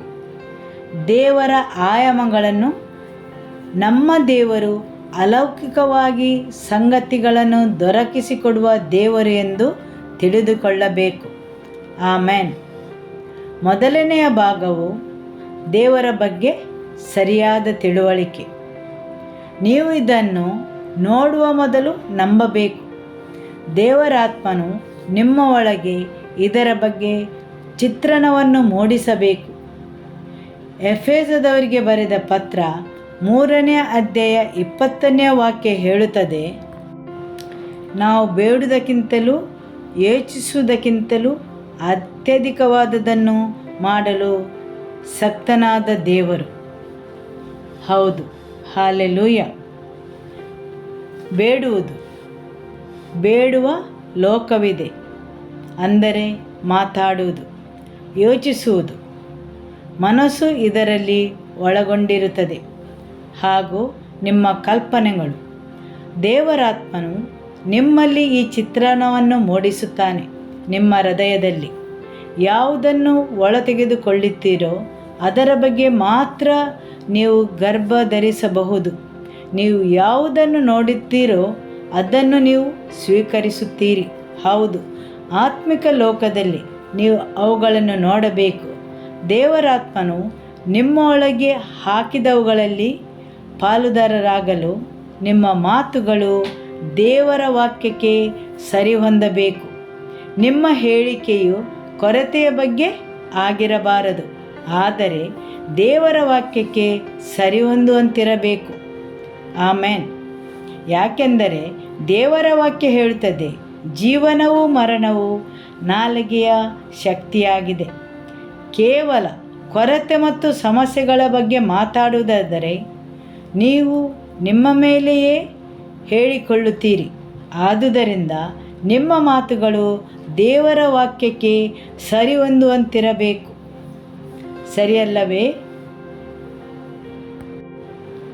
ನಿಮ್ಮ ಹೇಳಿಕೊಳ್ಳುವಿಕೆ, ಅದರಲ್ಲಿ ನಿಮ್ಮ ಕೈಗಳು ಸಹ ಈ ಕಾರ್ಯದಲ್ಲಿ ಒಳಗೊಂಡಿರುತ್ತವೆ. ದಾನ ಮಾಡಲು, ಬಿತ್ತಲು, ನೀಡಲು. ಹೌದು, ನೀವು ಬಿತ್ತದೆ ಕೊಯ್ಯಲು ಸಾಧ್ಯವಿಲ್ಲ. ನಿಮ್ಮ ನಿವೇದನೆ ಬಿತ್ತುವಿಕೆ ಹಾಗೂ ನೀವು ನೋಡಲು ಶಕ್ತರಾಗಿರಬೇಕು. ಅನೇಕ ಸಲ ಜನರು ದೇವರ ಆಶೀರ್ವಾದಗಳನ್ನು ಆನಂದಿಸುವಲ್ಲಿ ತಪ್ಪುತ್ತಾರೆ. ಯಾಕೆಂದರೆ ದೇವರ ಮಾನದಂಡವನ್ನು ಅವರು ಸಂಪೂರ್ಣಗೊಳಿಸುವುದಿಲ್ಲ. ಕೆಲವು ಸರಳವಾದ ವಿಷಯಗಳು ಯಾವುದೆಂದರೆ, ಯೋಬ ಅಧ್ಯಾಯ 22 ವಾಕ್ಯ 21-22. ದೇವರ ಚಿತ್ತಕ್ಕೆ ಒಳಪಟ್ಟು ಸಮಾಧಾನ ಹೊಂದು, ಇದರಿಂದ ನಿನಗೆ ಶುಭವಾಗುವುದು. ಸರಿ, ಹೌದು. ಶುಭವು ಒಳ್ಳೆಯದು ಹೇಗೆ ಬರುತ್ತದೆ? ನೀವು ಮೊದಲು ಅವರೊಡನೆ ಒಡಂಬಡಿಕೆಯಿಂದ ಇರಬೇಕು. ಹೌದು, ದೇವರೊಡನೆ ಒಡಂಬಡಿಕೆಯಿಂದ ಇರುವುದು. ಹಾಲೆಲೂಯ. ಯೋಬ ಅಧ್ಯಾಯ 22 ವಾಕ್ಯ 21-27. ದೇವರ ಚಿತ್ತಕ್ಕೆ ಒಳಪಟ್ಟು ಸಮಾಧಾನ ಹೊಂದು, ಇದರಿಂದ ನಿನಗೆ ಶುಭವಾಗುವುದು. ಆತನ ಬಾಯಿಂದಲೇ ಬೋಧನೆಯನ್ನು ಸ್ವೀಕರಿಸಿ ಆತನ ಮಾತುಗಳನ್ನು ಹೃದಯದಲ್ಲಿ ಇಟ್ಟುಕೋ. ನೀನು ಸರ್ವಶಕ್ತನಾದ ದೇವರ ಕಡೆಗೆ ತಿರುಗಿಕೊಂಡು ನಿನ್ನ ಗುಡಾರಗಳಿಂದ ಅನ್ಯಾಯವನ್ನು ದೂರ ಮಾಡಿದರೆ ಉದ್ಧಾರವಾಗುವಿ. ನಿನ್ನ ಚಿನ್ನವನ್ನು ಧೂಳಿನಲ್ಲಿ ಹಾಕು. ಓಫೀರ್ ದೇಶದ ಅಪರಂಜಿಯನ್ನು ಹೊಳೆಗಳ ಬಂಡೆಗಳಿಗೆ ಎಸೆದು ಬಿಡು. ಸರ್ವಶಕ್ತನಾದ ದೇವರು ನಿನಗೆ ಚಿನ್ನವಾಗಿಯೂ ಬೆಳ್ಳಿಯ ರಾಶಿಗಳಾಗಿಯೂ ಇರುವನು. ಆಗ ನೀನು ಸರ್ವಶಕ್ತನಾದ ದೇವರಲ್ಲಿ ಆನಂದಪಟ್ಟು ದೇವರ ಅಭಿಮುಖನಾಗಿರುವೆ. ನೀನು ಪ್ರಾರ್ಥಿಸುವಿ, ಆತನು ಲಾಲಿಸುವನು, ಆತನಿಗೆ ಹರಕೆಗಳನ್ನು ಒಪ್ಪಿಸುವಿ. ಆಮೆನ್. ನೀವು ಕೆಲವು ವಿಷಯಗಳನ್ನು ಅವರ ಬಾಯಿಂದ ಕೇಳಿಸಿಕೊಳ್ಳಬೇಕು. ಅವರ ವಾಕ್ಯ ಮತ್ತು ಅವರ ಬಾಯಿಂದ ಬರುವ ಸೂಚನೆಗಳು. ಅವರ ಜೊತೆ ಒಡಂಬಡಿಕೆಯಲ್ಲಿರಬೇಕು. ಅವರ ವಾಕ್ಯವು ನಿಮ್ಮ ಹೃದಯದಲ್ಲಿ ತುಂಬಿಕೊಳ್ಳಬೇಕು. ನಿಮ್ಮ ಹೃದಯವು ಮುಖ್ಯವಾಗಿದೆ. ಹೌದು, ಕೆಲವು ವಾರಗಳ ಮೊದಲು ಇದರ ಬಗ್ಗೆ ಮಾತಾಡಿದೆವು. ನಿಮ್ಮ ಹೃದಯವು ಮುಖ್ಯವಾಗಿದೆ ಮತ್ತು ಅವರ ವಾಕ್ಯವನ್ನು ನಿಮ್ಮ ಹೃದಯದಲ್ಲಿ ತುಂಬಿಸಿಕೊಳ್ಳಬೇಕು. ಅವರ ಜೊತೆ ಒಡಂಬಡಿಕೆಯಲ್ಲಿರಬೇಕು. ಅವರ ಮಾತುಗಳಿಗೆ ಕಿವಿಗೊಡಬೇಕು. ಅವರ ಬಾಯಿಂದ ಬರುವ ಮಾತುಗಳಿಗೆ. ಇಸಾಕನು ದೇವರ ಮಾತಿಗೆ ಕಿವಿ ಕೊಡದೆ ಇದ್ದಿದ್ದರೆ ಅವನು ಐಗುಪ್ತ ದೇಶಕ್ಕೆ ಹೋಗಬೇಕಿತ್ತು. ದೇವರು ಹೇಳಿದರು, ಇದೇ ಭೂಮಿಯಲ್ಲಿ ನೀನು ಬಿತ್ತು, ಐಗುಪ್ತ ದೇಶಕ್ಕೆ ಹೋಗಬೇಡ, ಇದೇ ಭೂಮಿಯಲ್ಲಿ ನೀನು ಬಿತ್ತು. ಹೌದು, ಇಲ್ಲವಾಗಿದ್ದರೆ ಎಂದು ಇಸಾಕನು ಐಗುಪ್ತ ದೇಶದಲ್ಲಿ ಇರುತ್ತಿದ್ದ ಅಲ್ಲವೇ? ದೇವರಿಂದ ಸೂಚನೆಗಳನ್ನು ತೆಗೆದುಕೊಂಡು ಅದೇ ಭೂಮಿಯಲ್ಲಿ ಬಿತ್ತಿದನು. ಸರ್ವಶಕ್ತನ ಕಡೆಗೆ ತಿರುಗಿಕೊಂಡು. ಹೌದು, ಇಲ್ಲಿ ಹಿಂತಿರುಗುವಿಕೆ ಇದೆ. ತುಂಬ ಸಲ ನಾವು ಯೋಚಿಸುತ್ತೇವೆ, ನಾವು ದೇವರನ್ನು ಹುಡುಕುತ್ತೇವೆ, ಅವರ ಎದುರಲ್ಲಿ ನಮ್ಮನ್ನೇ ತಗ್ಗಿಸಿಕೊಂಡಿದ್ದೇವೆ ಎಂದು. ಆದರೆ ಸತ್ಯವೇನೆಂದರೆ, ಸನ್ನಿವೇಶಗಳು ಮತ್ತು ಸಂದರ್ಭಗಳು ನಮ್ಮ ಹೃದಯವನ್ನು ವಿನಮ್ರಗೊಳಿಸಿವೆ. ಆದುದರಿಂದ ನೀವು ಏನಾಗಿದ್ದೀರೋ, ಎಲ್ಲಿ ಇದ್ದೀರೋ ಅದೆಲ್ಲವೂ ನೀವು ನಿಮ್ಮ ಜೀವನದ ಅನುಭವಗಳಿಂದ. ಆದರೆ ನಿಮ್ಮ ಸ್ಥಿತಿಯು ಬದಲಾದರೆ ನಿಮ್ಮ ನಿಜವಾದ ಬಣ್ಣ ಬಯಲಾಗುತ್ತದೆ. ತುಂಬ ಸಲ ಜನರು ವಿನಮ್ರರಾಗಿರುತ್ತಾರೆ, ಯಾಕೆಂದರೆ ಅವರು ವಿನಮ್ರರಲ್ಲ, ಅವರ ಹೃದಯವೂ ವಿನಮ್ರವಾಗಿಲ್ಲ. ಆದರೆ ಅವರ ಸನ್ನಿವೇಶಗಳು ಅವರನ್ನು ವಿನಮ್ರಗೊಳಿಸಿವೆ. ಇವೆರಡರಲ್ಲಿಯೂ ತುಂಬ ವ್ಯತ್ಯಾಸವಿದೆ, ಸರಿಯಲ್ಲವೇ? ಅನೇಕ ಸಲ ತುಂಬ ವಿಷಯಗಳು ಜನರನ್ನು ವಿನಮ್ರರನ್ನಾಗಿಸುತ್ತವೆ, ಹೌದು, ತುಂಬ ಸನ್ನಿವೇಶಗಳು, ಸಂದರ್ಭಗಳು, ಸಮಸ್ಯೆಗಳು, ತೊಂದರೆಗಳು ಅವರನ್ನು ಮತ್ತು ಅವರು ಅನುಭವಿಸಿದ ಕಷ್ಟಗಳು ಅವರನ್ನು ವಿನಮ್ರರನ್ನಾಗಿಸಿವೆ.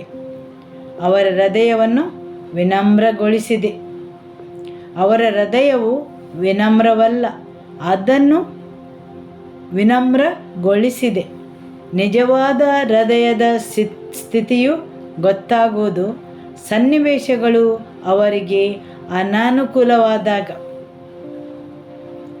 ಆ ಒಬ್ಬ ಕುರುಡ ಹುಡುಗನಲ್ಲಿ ಯಾರೂ ಒಬ್ಬ ಕೊಲೆಗಾರನನ್ನು ನೋಡಲೇ ಸರಿಯಲ್ಲವೇ? ದಾವೀದನು ಅರಣ್ಯದಲ್ಲಿರುವಾಗ ಕುರಿಮಂದೆಗಳನ್ನು ಮೇಯಿಸಿ, ವೀಣೆಯನ್ನು ಬಾರಿಸಿ, ಕೀರ್ತನೆಗಳನ್ನು ಹಾಡಿ ದೇವರನ್ನು ಆರಾಧಿಸುತ್ತಿದ್ದನು. ಆವಾಗ ಯಾರಾದರೂ ನೋಡಿದ್ದಾರಾ ಅವನಲ್ಲಿ ಒಬ್ಬ ಕೊಲೆಗಾರನನ್ನು? ಯಾರಾದರೂ ನಂಬಲು ಸಾಧ್ಯವೇ ಅವನಲ್ಲಿ ಒಬ್ಬ ಕೊಲೆಗಾರನಿದ್ದಾನೆಂದು? ಅವನೊಬ್ಬ ಆರಾಧಕ. ಅವನು ದೇವರಿಗೆ ಗೀತೆಗಳನ್ನು ಹಾಡಿ ಆರಾಧಿಸುತ್ತಿದ್ದನು. ಆವಾಗ ಅವನಲ್ಲಿ ಏನೂ ಇರಲಿಲ್ಲ. ಅವನೊಬ್ಬ ಮಗುವು ತನ್ನ ತಂದೆಯಿಂದಲೇ ತಿರಸ್ಕರಿಸಲ್ಪಟ್ಟವನು. ಹೌದು, ಆ ಮರುಭೂಮಿಯಲ್ಲಿ ಅವನಿಗೆ ದೇವರಲ್ಲದೆ ಬೇರೆ ಯಾರೂ ಇರಲಿಲ್ಲ. ಅವನು ದೇವರನ್ನು ಹುಡುಕಿದ. ಯಾವಾಗ ಐಶ್ವರ್ಯ ಮತ್ತು ಸಿರಿವಂತಿಗೆ ಹೇರಳವಾಗಿ ದೊರಕಿದಾಗ ದೇವರ ಹೃದಯಕ್ಕೆ ಹತ್ತಿರನಾದವನಾದರೂ ಅವನ ಹೃದಯವು ಬದಲಾಯಿತು. ಸರಿಯಲ್ಲವೇ? ಹೌದು, ಸಂಪತ್ತು ಮತ್ತು ಐಶ್ವರ್ಯವು ಮನುಷ್ಯನಲ್ಲಿ ಬದಲಾವಣೆಯನ್ನು ತರುತ್ತದೆ. ನಿಮ್ಮ ಜೊತೆಯಲ್ಲಿರುವವರಲ್ಲಿ ಹೇಳಿ, ಹೇರಳವಾದ ಸಂಪತ್ತು ಮತ್ತು ಐಶ್ವರ್ಯವು ಜನರಲ್ಲಿ ಬದಲಾವಣೆಯನ್ನು ತರುತ್ತದೆ. ಸೊಲೊಮನ್ ಅರಸನಲ್ಲಿ ಹೇರಳವಾದ ಸಂಪತ್ತಿತ್ತು, ಆದರೆ ಅವನು ತನ್ನ ತಂದೆಯ ದೇವರನ್ನು ತ್ಯಜಿಸಿದನು. ಸರಿಯಲ್ಲವೇ? ಹೌದು, ಈ ಐಶ್ವರ್ಯವು ಸಿಗುವ ಮೊದಲು ದೇವರು ಅವನ ಸರ್ವಸ್ವನಾಗಿದ್ದನು. ತನ್ನ ಸಂಪೂರ್ಣ ಹೃದಯದಿಂದ ದೇವರನ್ನು ಹುಡುಕಿದನು, ದೇವರ ಮುಖವನ್ನು ಹುಡುಕಿದನು.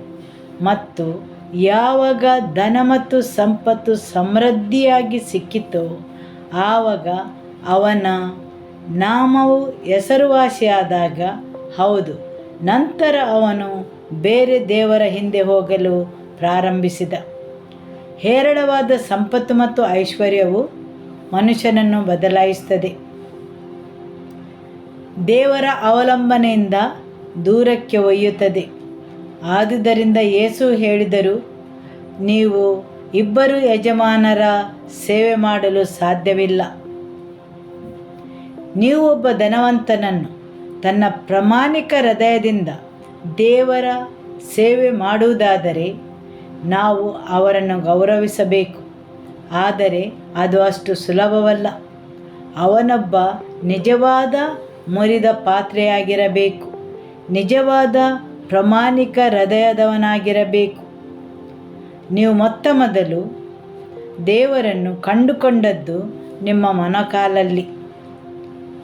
ಹೌದು, ನಿಮ್ಮ ಹೇರಳವಾದ ಸಂಪತ್ತಿನಲ್ಲಿ ಐಶ್ವರ್ಯವಂತರಾಗಿರುವಾಗ ಹಾಗೂ ಆ ಸಿರಿವಂತಿಕೆಯಲ್ಲಿ ನಿರಂತರವಾಗಿ ಮುಂದುವರಿಯುವಾಗ ನಿಮ್ಮನ್ನು ನಿಮ್ಮ ಮಂಡಿಯಲ್ಲಿ ನಾನು ನೋಡಬಹುದು. ನಿಮ್ಮ ಕೊರತೆಯಲ್ಲಿ, ನಿಮ್ಮ ಅಗತ್ಯದಲ್ಲಿ ನೀವು ಅವರನ್ನು ಮೊಣಕಾಲೂರಿ ಹುಡುಕಿರಬಹುದು. ನಿಮ್ಮ ಕಷ್ಟಗಳ ಸಮಯದಲ್ಲಿ, ಸಮಸ್ಯೆಗಳು ಎದುರಾದಾಗ ನೀವು ಅವರನ್ನು ಮೊಣಕಾಲೂರಿ ಹುಡುಕಿರಬಹುದು. ಆದರೆ ಯಾವಾಗ ನಿಮ್ಮ ಎಲ್ಲ ಅಗತ್ಯಗಳು, ಕಷ್ಟಗಳು ಪರಿಹಾರ ಆದ ಮೇಲೆ ನೀವು ಇನ್ನೂ ನಿಮ್ಮ ಮಂಡಿಗಳ ಮೇಲೆ ಇದ್ದೀರಾ? ದೇವರು ನಿಮ್ಮನ್ನು ಆ ಸ್ಥಳದಲ್ಲಿ ಕಾಣಬಹುದಾ? ನೀವು ಮೊತ್ತ ಮೊದಲ ಬಾರಿ ಅವರನ್ನು ಭೇಟಿಯಾದ ಸ್ಥಳದಲ್ಲಿ, ಅಥವಾ ನಿಮ್ಮ ಕೈಯನ್ನು ದೇವರ ಹೆಗಲ ಮೇಲೆ ಹಾಕಿ ಅವರಿಗೆ ಹೇಳಲು ಪ್ರಯತ್ನಿಸುತ್ತೀರಾ? ಸರಿಯಲ್ಲವೇ? ದೇವರು ಅದೇ ಸ್ಥಳದಲ್ಲಿ ನಿಮ್ಮನ್ನು ಭೇಟಿಯಾಗಬಹುದಾ? ನಿಮ್ಮ ಹೃದಯವು ಮೊದಲಿನ ಹಾಗೆ ದೇವರಿಗೆ ವಿಧೇಯವಾಗಿದೆಯಾ? ಅಥವಾ ಸಂಪತ್ತು ಮತ್ತು ಐಶ್ವರ್ಯವು ನಿಮ್ಮನ್ನು ಉನ್ನತೀಕರಿಸಿದೆಯಾ? ದೇವರ ಮುಂದೆ ಅಹಂಕಾರಿಯಾಗುವಂತೆ ಮಾಡಿದೆಯೇ? ದೇವರ ಸೇವೆ ಮಾಡಲು ನಿಮಗೆ ಅಸಾಧ್ಯವಾಗಿದೆಯೇ? ಹಾಗಾದರೆ ನೀವು ದೇವರ ಸಂಪತ್ತನ್ನು ಪಡೆಯಲು ಸಾಧ್ಯವಿಲ್ಲ. ದೇವರು ಅದನ್ನು ನಿಮಗೆ ಒಪ್ಪಿಸುವುದಿಲ್ಲ. ಯಾಕೆಂದರೆ ಅವರು ನಿಮ್ಮ ಬಗ್ಗೆ ಜಾಸ್ತಿ ಚಿಂತಿಸುತ್ತಾರೆ. ಒಬ್ಬ ಮನುಷ್ಯನು ತನ್ನ ಹಣವನ್ನು ಯಾರಿಗಾದರೂ ಕೊಡಬೇಕಾದರೆ ಅವನು ಅವನನ್ನು ಮೊದಲು ನಂಬಬೇಕಲ್ಲವೇ? ಸರಿ ತಾನೆ? ಯೇಸು ತನ್ನ 12 ಮಂದಿ ಶಿಷ್ಯರಲ್ಲಿ ಒಬ್ಬನನ್ನು ಮಾತ್ರ ತನ್ನ ಹಣಕಾಸಿನ ಮೇಲ್ವಿಚಾರಣೆಯನ್ನು ನೋಡಲು ಆರಿಸಿದನು. ಯಾರವನು? ಯಹೂದನು. ಹೌದು, ಯಹೂದನು ಯೇಸುವಿನ ಕೋಶಾಧಿಕಾರಿಯಾಗಿದ್ದನು. ಆ ಸ್ಥಳವು ಇಂದಿನವರೆಗೆ ಖಾಲಿ ಇದೆ. ಯಾಕೆಂದರೆ ಅವರ ಮೊದಲಿನ ಕೋಶಾಧಿಕಾರಿಯು ಯೇಸು ಸ್ವಾಮಿಯನ್ನು ನಿರಾಶೆಗೊಳಿಸಿದ. ಹೌದು, ಯೇಸುವಿನ ಬಳಿ ಹರಿದು ಬರುವ ಆ ಹಣವನ್ನು ಹಿಡಿತದಲ್ಲಿಡಲು ಅವನು ಸೋತನು. ಆಮೆನ್. ಯೋಹಾನ ಅಧ್ಯಾಯ 12 ವಾಕ್ಯ 6. ಅವನು ಬಡವರ ಮೇಲಿನ ಕನಿಕರದಿಂದ ಹೀಗೆ ಹೇಳಲಿಲ್ಲ, ಆದರೆ ಅವನು ಕಳ್ಳನಾಗಿದ್ದು ಹಣದ ಚೀಲವನ್ನು ತನ್ನ ಬಳಿಯಲ್ಲಿ ಇಟ್ಟುಕೊಂಡಿರಲಾಗಿ ಅದರಲ್ಲಿ ಹಾಕಿದ್ದನ್ನು ತನ್ನ ಸ್ವಂತ ಉಪಯೋಗಕ್ಕಾಗಿ ತೆಗೆದುಕೊಳ್ಳುತ್ತಿದ್ದನು. ಆದುದರಿಂದಲೇ ಹೀಗೆ ಹೇಳಿದನು. ಹೌದು, ಯೇಸುವು ಒಂದು ಸಮಯದಲ್ಲಿ ಹಣಕಾಸಿನ ವ್ಯವಸ್ಥೆಯನ್ನು ಅವನಿಗೆ ಒಪ್ಪಿಸಿದ್ದನು. ಯಾರೂ ಒಬ್ಬ ಕಳ್ಳನಿಗೆ ಹಣದ ಕೋಶವನ್ನು ಒಪ್ಪಿಸುವುದಿಲ್ಲ. ಆದರೆ ಯಾವಾಗ ಹೇರಳವಾದ ಹಣವು ಬಂತೋ ಆ ಹಣವು ಅವನ ಹೃದಯವನ್ನು ಬದಲಾಯಿಸಿತು. ಅದರಲ್ಲಿ ಅವನೀಗ ಕಳ್ಳನಾಗಿ ಪರಿವರ್ತಿತನಾದ. ಆ ಹಣದ ಪೆಟ್ಟಿಗೆಯಿಂದ ಹಣವನ್ನು ಕದಿಯಲು ಪ್ರಾರಂಭಿಸಿದ. ಎಷ್ಟರ ಮಟ್ಟಿಗೆ ಎಂದರೆ ಅವನು ಯೇಸುವನ್ನು ತಿದ್ದಲು ಪ್ರಾರಂಭಿಸಿದ. ನಿನ್ನ ಮೇಲೆ ಸುರಿಸಿದ ತೈಲದಿಂದ ಹಣವು ವ್ಯರ್ಥವಾಯಿತಲ್ಲವೇ? ಆ ತೈಲವನ್ನು ಮಾರಿ ಆ ಹಣವನ್ನು ಬಡವರಿಗೆ ಕೊಡಬಹುದಿತ್ತಲ್ಲವೇ? ಆದರೆ ಆ ಹಣವು ಬಡವರಿಗೆ ಹೋಗುವ ಬದಲು ಅವನ ಚೀಲಕ್ಕೆ ಬರುತ್ತಿತ್ತು.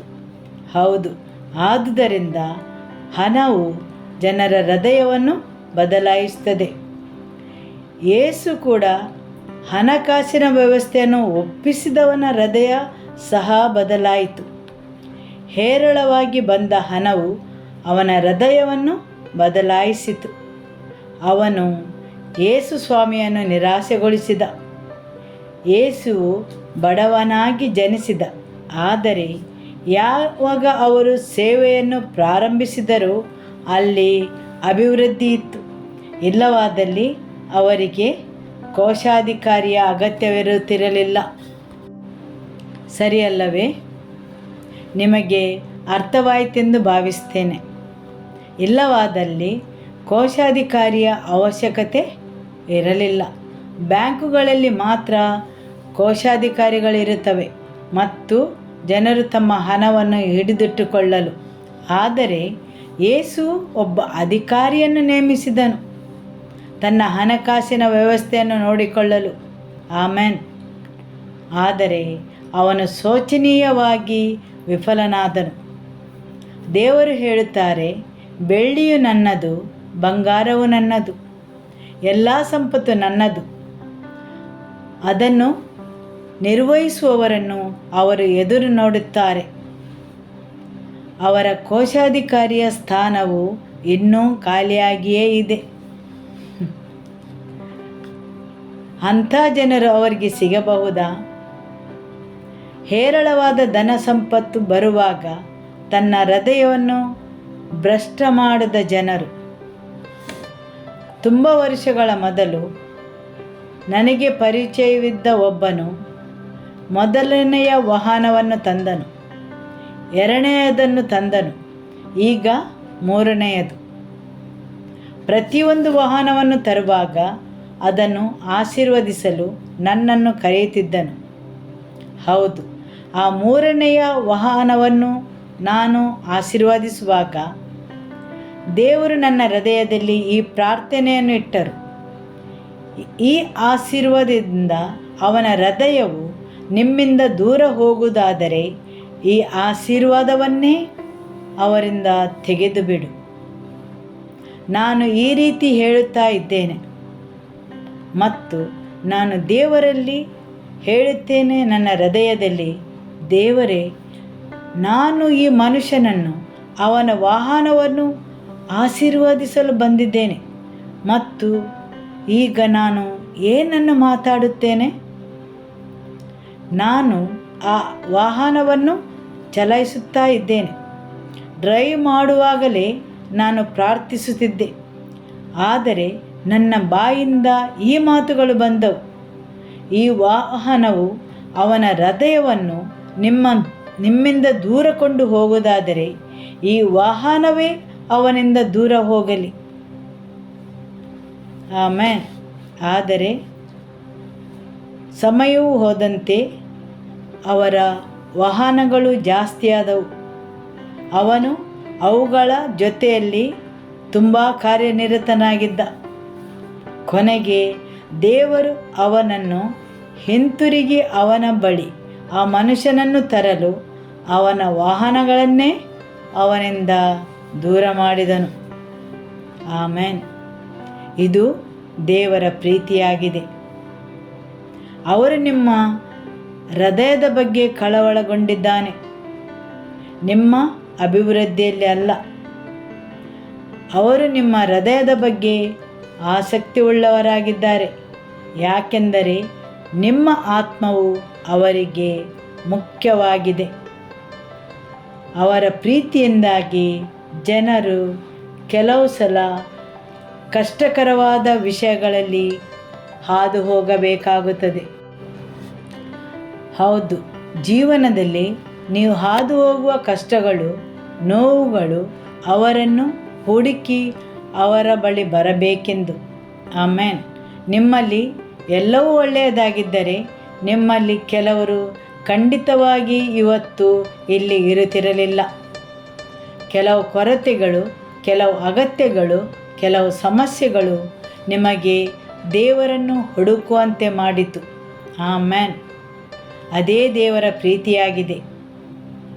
ಅದು ನಿಮ್ಮ ನೋವಾಗಿರಬಹುದು, ನಿಮ್ಮ ಹೋರಾಟವಾಗಿರಬಹುದು, ನಿಮ್ಮ ಕೊರತೆ, ಅಗತ್ಯ ಏನೂ ಆಗಿರಬಹುದು. ಅವುಗಳು ದೇವರ ಬಳಿ ಬರುವ ಮಾರ್ಗಗಳಾಗಿದ್ದವು. ಆ ರೀತಿಯಲ್ಲಿ ಅವರು ತನ್ನ ಪ್ರೀತಿಯನ್ನು ತೋರಿಸುತ್ತಾನೆ. ನಿಮ್ಮ ಹೃದಯವನ್ನು ಅವರ ಬಳಿಗೆ ಸೆಳೆಯುತ್ತಾನೆ, ನಿಮ್ಮ ಹೃದಯವನ್ನು ಅಗೆಯುತ್ತಾನೆ ಮತ್ತು ನಿಮ್ಮನ್ನು ತನ್ನ ಬಳಿಗೆ ಬರುವಂತೆ ಮಾಡುತ್ತಾನೆ. ಸರಿಯಲ್ಲವೇ? ದೇವರ ವಾಕ್ಯವನ್ನು ಅರ್ಥ ಮಾಡಿಕೊಳ್ಳುತ್ತೀರಲ್ಲವೇ? ಆಮೇನ್. ಹಾಲೆಲೂಯ. 2 ಕೊರಿಂಥಿಯರಿಗೆ ಅಧ್ಯಾಯ 8 ವಾಕ್ಯ 5. ನಾವು ಇದನ್ನು ನಿರೀಕ್ಷಿಸದ ರೀತಿಯಲ್ಲಿ ಅವರು ಕೊಡದೆ ಮೊದಲು ತಮ್ಮನ್ನೇ ಕರ್ತನಿಗೆ ಒಪ್ಪಿಸಿಕೊಟ್ಟರು. ಆನಂತರ ದೇವರ ಚಿತ್ತಾನುಸಾರವಾಗಿ ನಮಗೂ ತಮ್ಮನ್ನು ಒಪ್ಪಿಸಿದರು. ಮೊದಲನೆಯದಾಗಿ ಅವರು ಏನು ಮಾಡಿದರು? ಅವರು ಮೊದಲು ತಮ್ಮನ್ನೇ ಕರ್ತನಿಗೆ ಒಪ್ಪಿಸಿಕೊಟ್ಟರು. ಹೌದು, ಅವರು ಮೊದಲು ತಮ್ಮನ್ನೇ ಕರ್ತನಿಗೆ ಒಪ್ಪಿಸಿಕೊಟ್ಟರು. ನಿಮ್ಮನ್ನು ಮೊದಲನೆಯದಾಗಿ ದೇವರಿಗೆ ಒಪ್ಪಿಸದಿದ್ದರೆ ದೇವರಿಗೋಸ್ಕರ ಏನನ್ನೂ ಮಾಡಬೇಡಿರಿ, ಅದು ಸುಮ್ಮನೆ ವ್ಯರ್ಥ. ಅವರು ಮೊದಲು ತಮ್ಮನ್ನೇ ಕರ್ತನಿಗೆ ಒಪ್ಪಿಸಿಕೊಟ್ಟರು. ದೇವರು ನಿಮ್ಮ ಹೃದಯದ ಹಿಂದೆ ಇದ್ದಾರೆ. ನಾವು ಕೇಳಿದೆವು, ಜ್ಞಾನೋಕ್ತಿ ಅಧ್ಯಾಯ 23 ವಾಕ್ಯ 26ರಲ್ಲಿ ಹೇಳಿದೆ, ಕಂದ, ನಿನ್ನ ಹೃದಯವನ್ನು ನನಗೆ ಕೊಡು. ಆದುದರಿಂದ ದೇವರಿಗೆ ನಿಮ್ಮ ಹೃದಯವು ಬೇಕು. ದೇವರಿಗೆ ನಿಮ್ಮ ಹೃದಯವನ್ನು ಕೊಡದೆ ಬೇರೆ ಏನನ್ನೂ ಕೊಟ್ಟರೂ ಅದು ವ್ಯರ್ಥ, ಅದು ಸಂಪೂರ್ಣವಾಗಿ ವ್ಯರ್ಥ. ನೀವು ಹೃದಯವನ್ನು ಕೊಡದೆ ನಿಮ್ಮ ದಶಮಾಂಶವನ್ನು ಕೊಟ್ಟರೂ ಅದು ವ್ಯರ್ಥ. ಕೆಲವು ಸಲ ಜನರು ಏನನ್ನೋ ಕೊಡುವುದನ್ನು ನೋಡಿ ಅವರು ತಂದು ಕೊಡುತ್ತಾರೆ. ಅವರು ಏನು ಮಾಡುತ್ತಾರೆಂದು ಅವರಿಗೆ ತಿಳಿದಿರುವುದಿಲ್ಲ. ಅಂಥವರಿಗೆ ನಾನು ಹೇಳುತ್ತೇನೆ, ದಯಮಾಡಿ ಹಾಗೆ ಮಾಡಬೇಡಿ. ನೀವು ಏನು ಮಾಡುತ್ತೀರಿ ಎಂದು ನಿಮಗೆ ಮೊದಲು ತಿಳಿದಿರಬೇಕು. ಮೊದಲು ನಿಮ್ಮ ಹೃದಯವನ್ನು ಯೇಸುವಿಗೆ ನೀಡಿರಿ. ನಿಮ್ಮ ಹೃದಯವನ್ನು ನೀಡದೆ ಹಣವನ್ನು ಕೊಟ್ಟರೆ ಅದೊಂದು ದಾನವಾಗುತ್ತದೆ, ಅದು ದಶಮಾಂಶವಾಗಿರುವುದಿಲ್ಲ. ಸರಿಯಲ್ಲವೇ?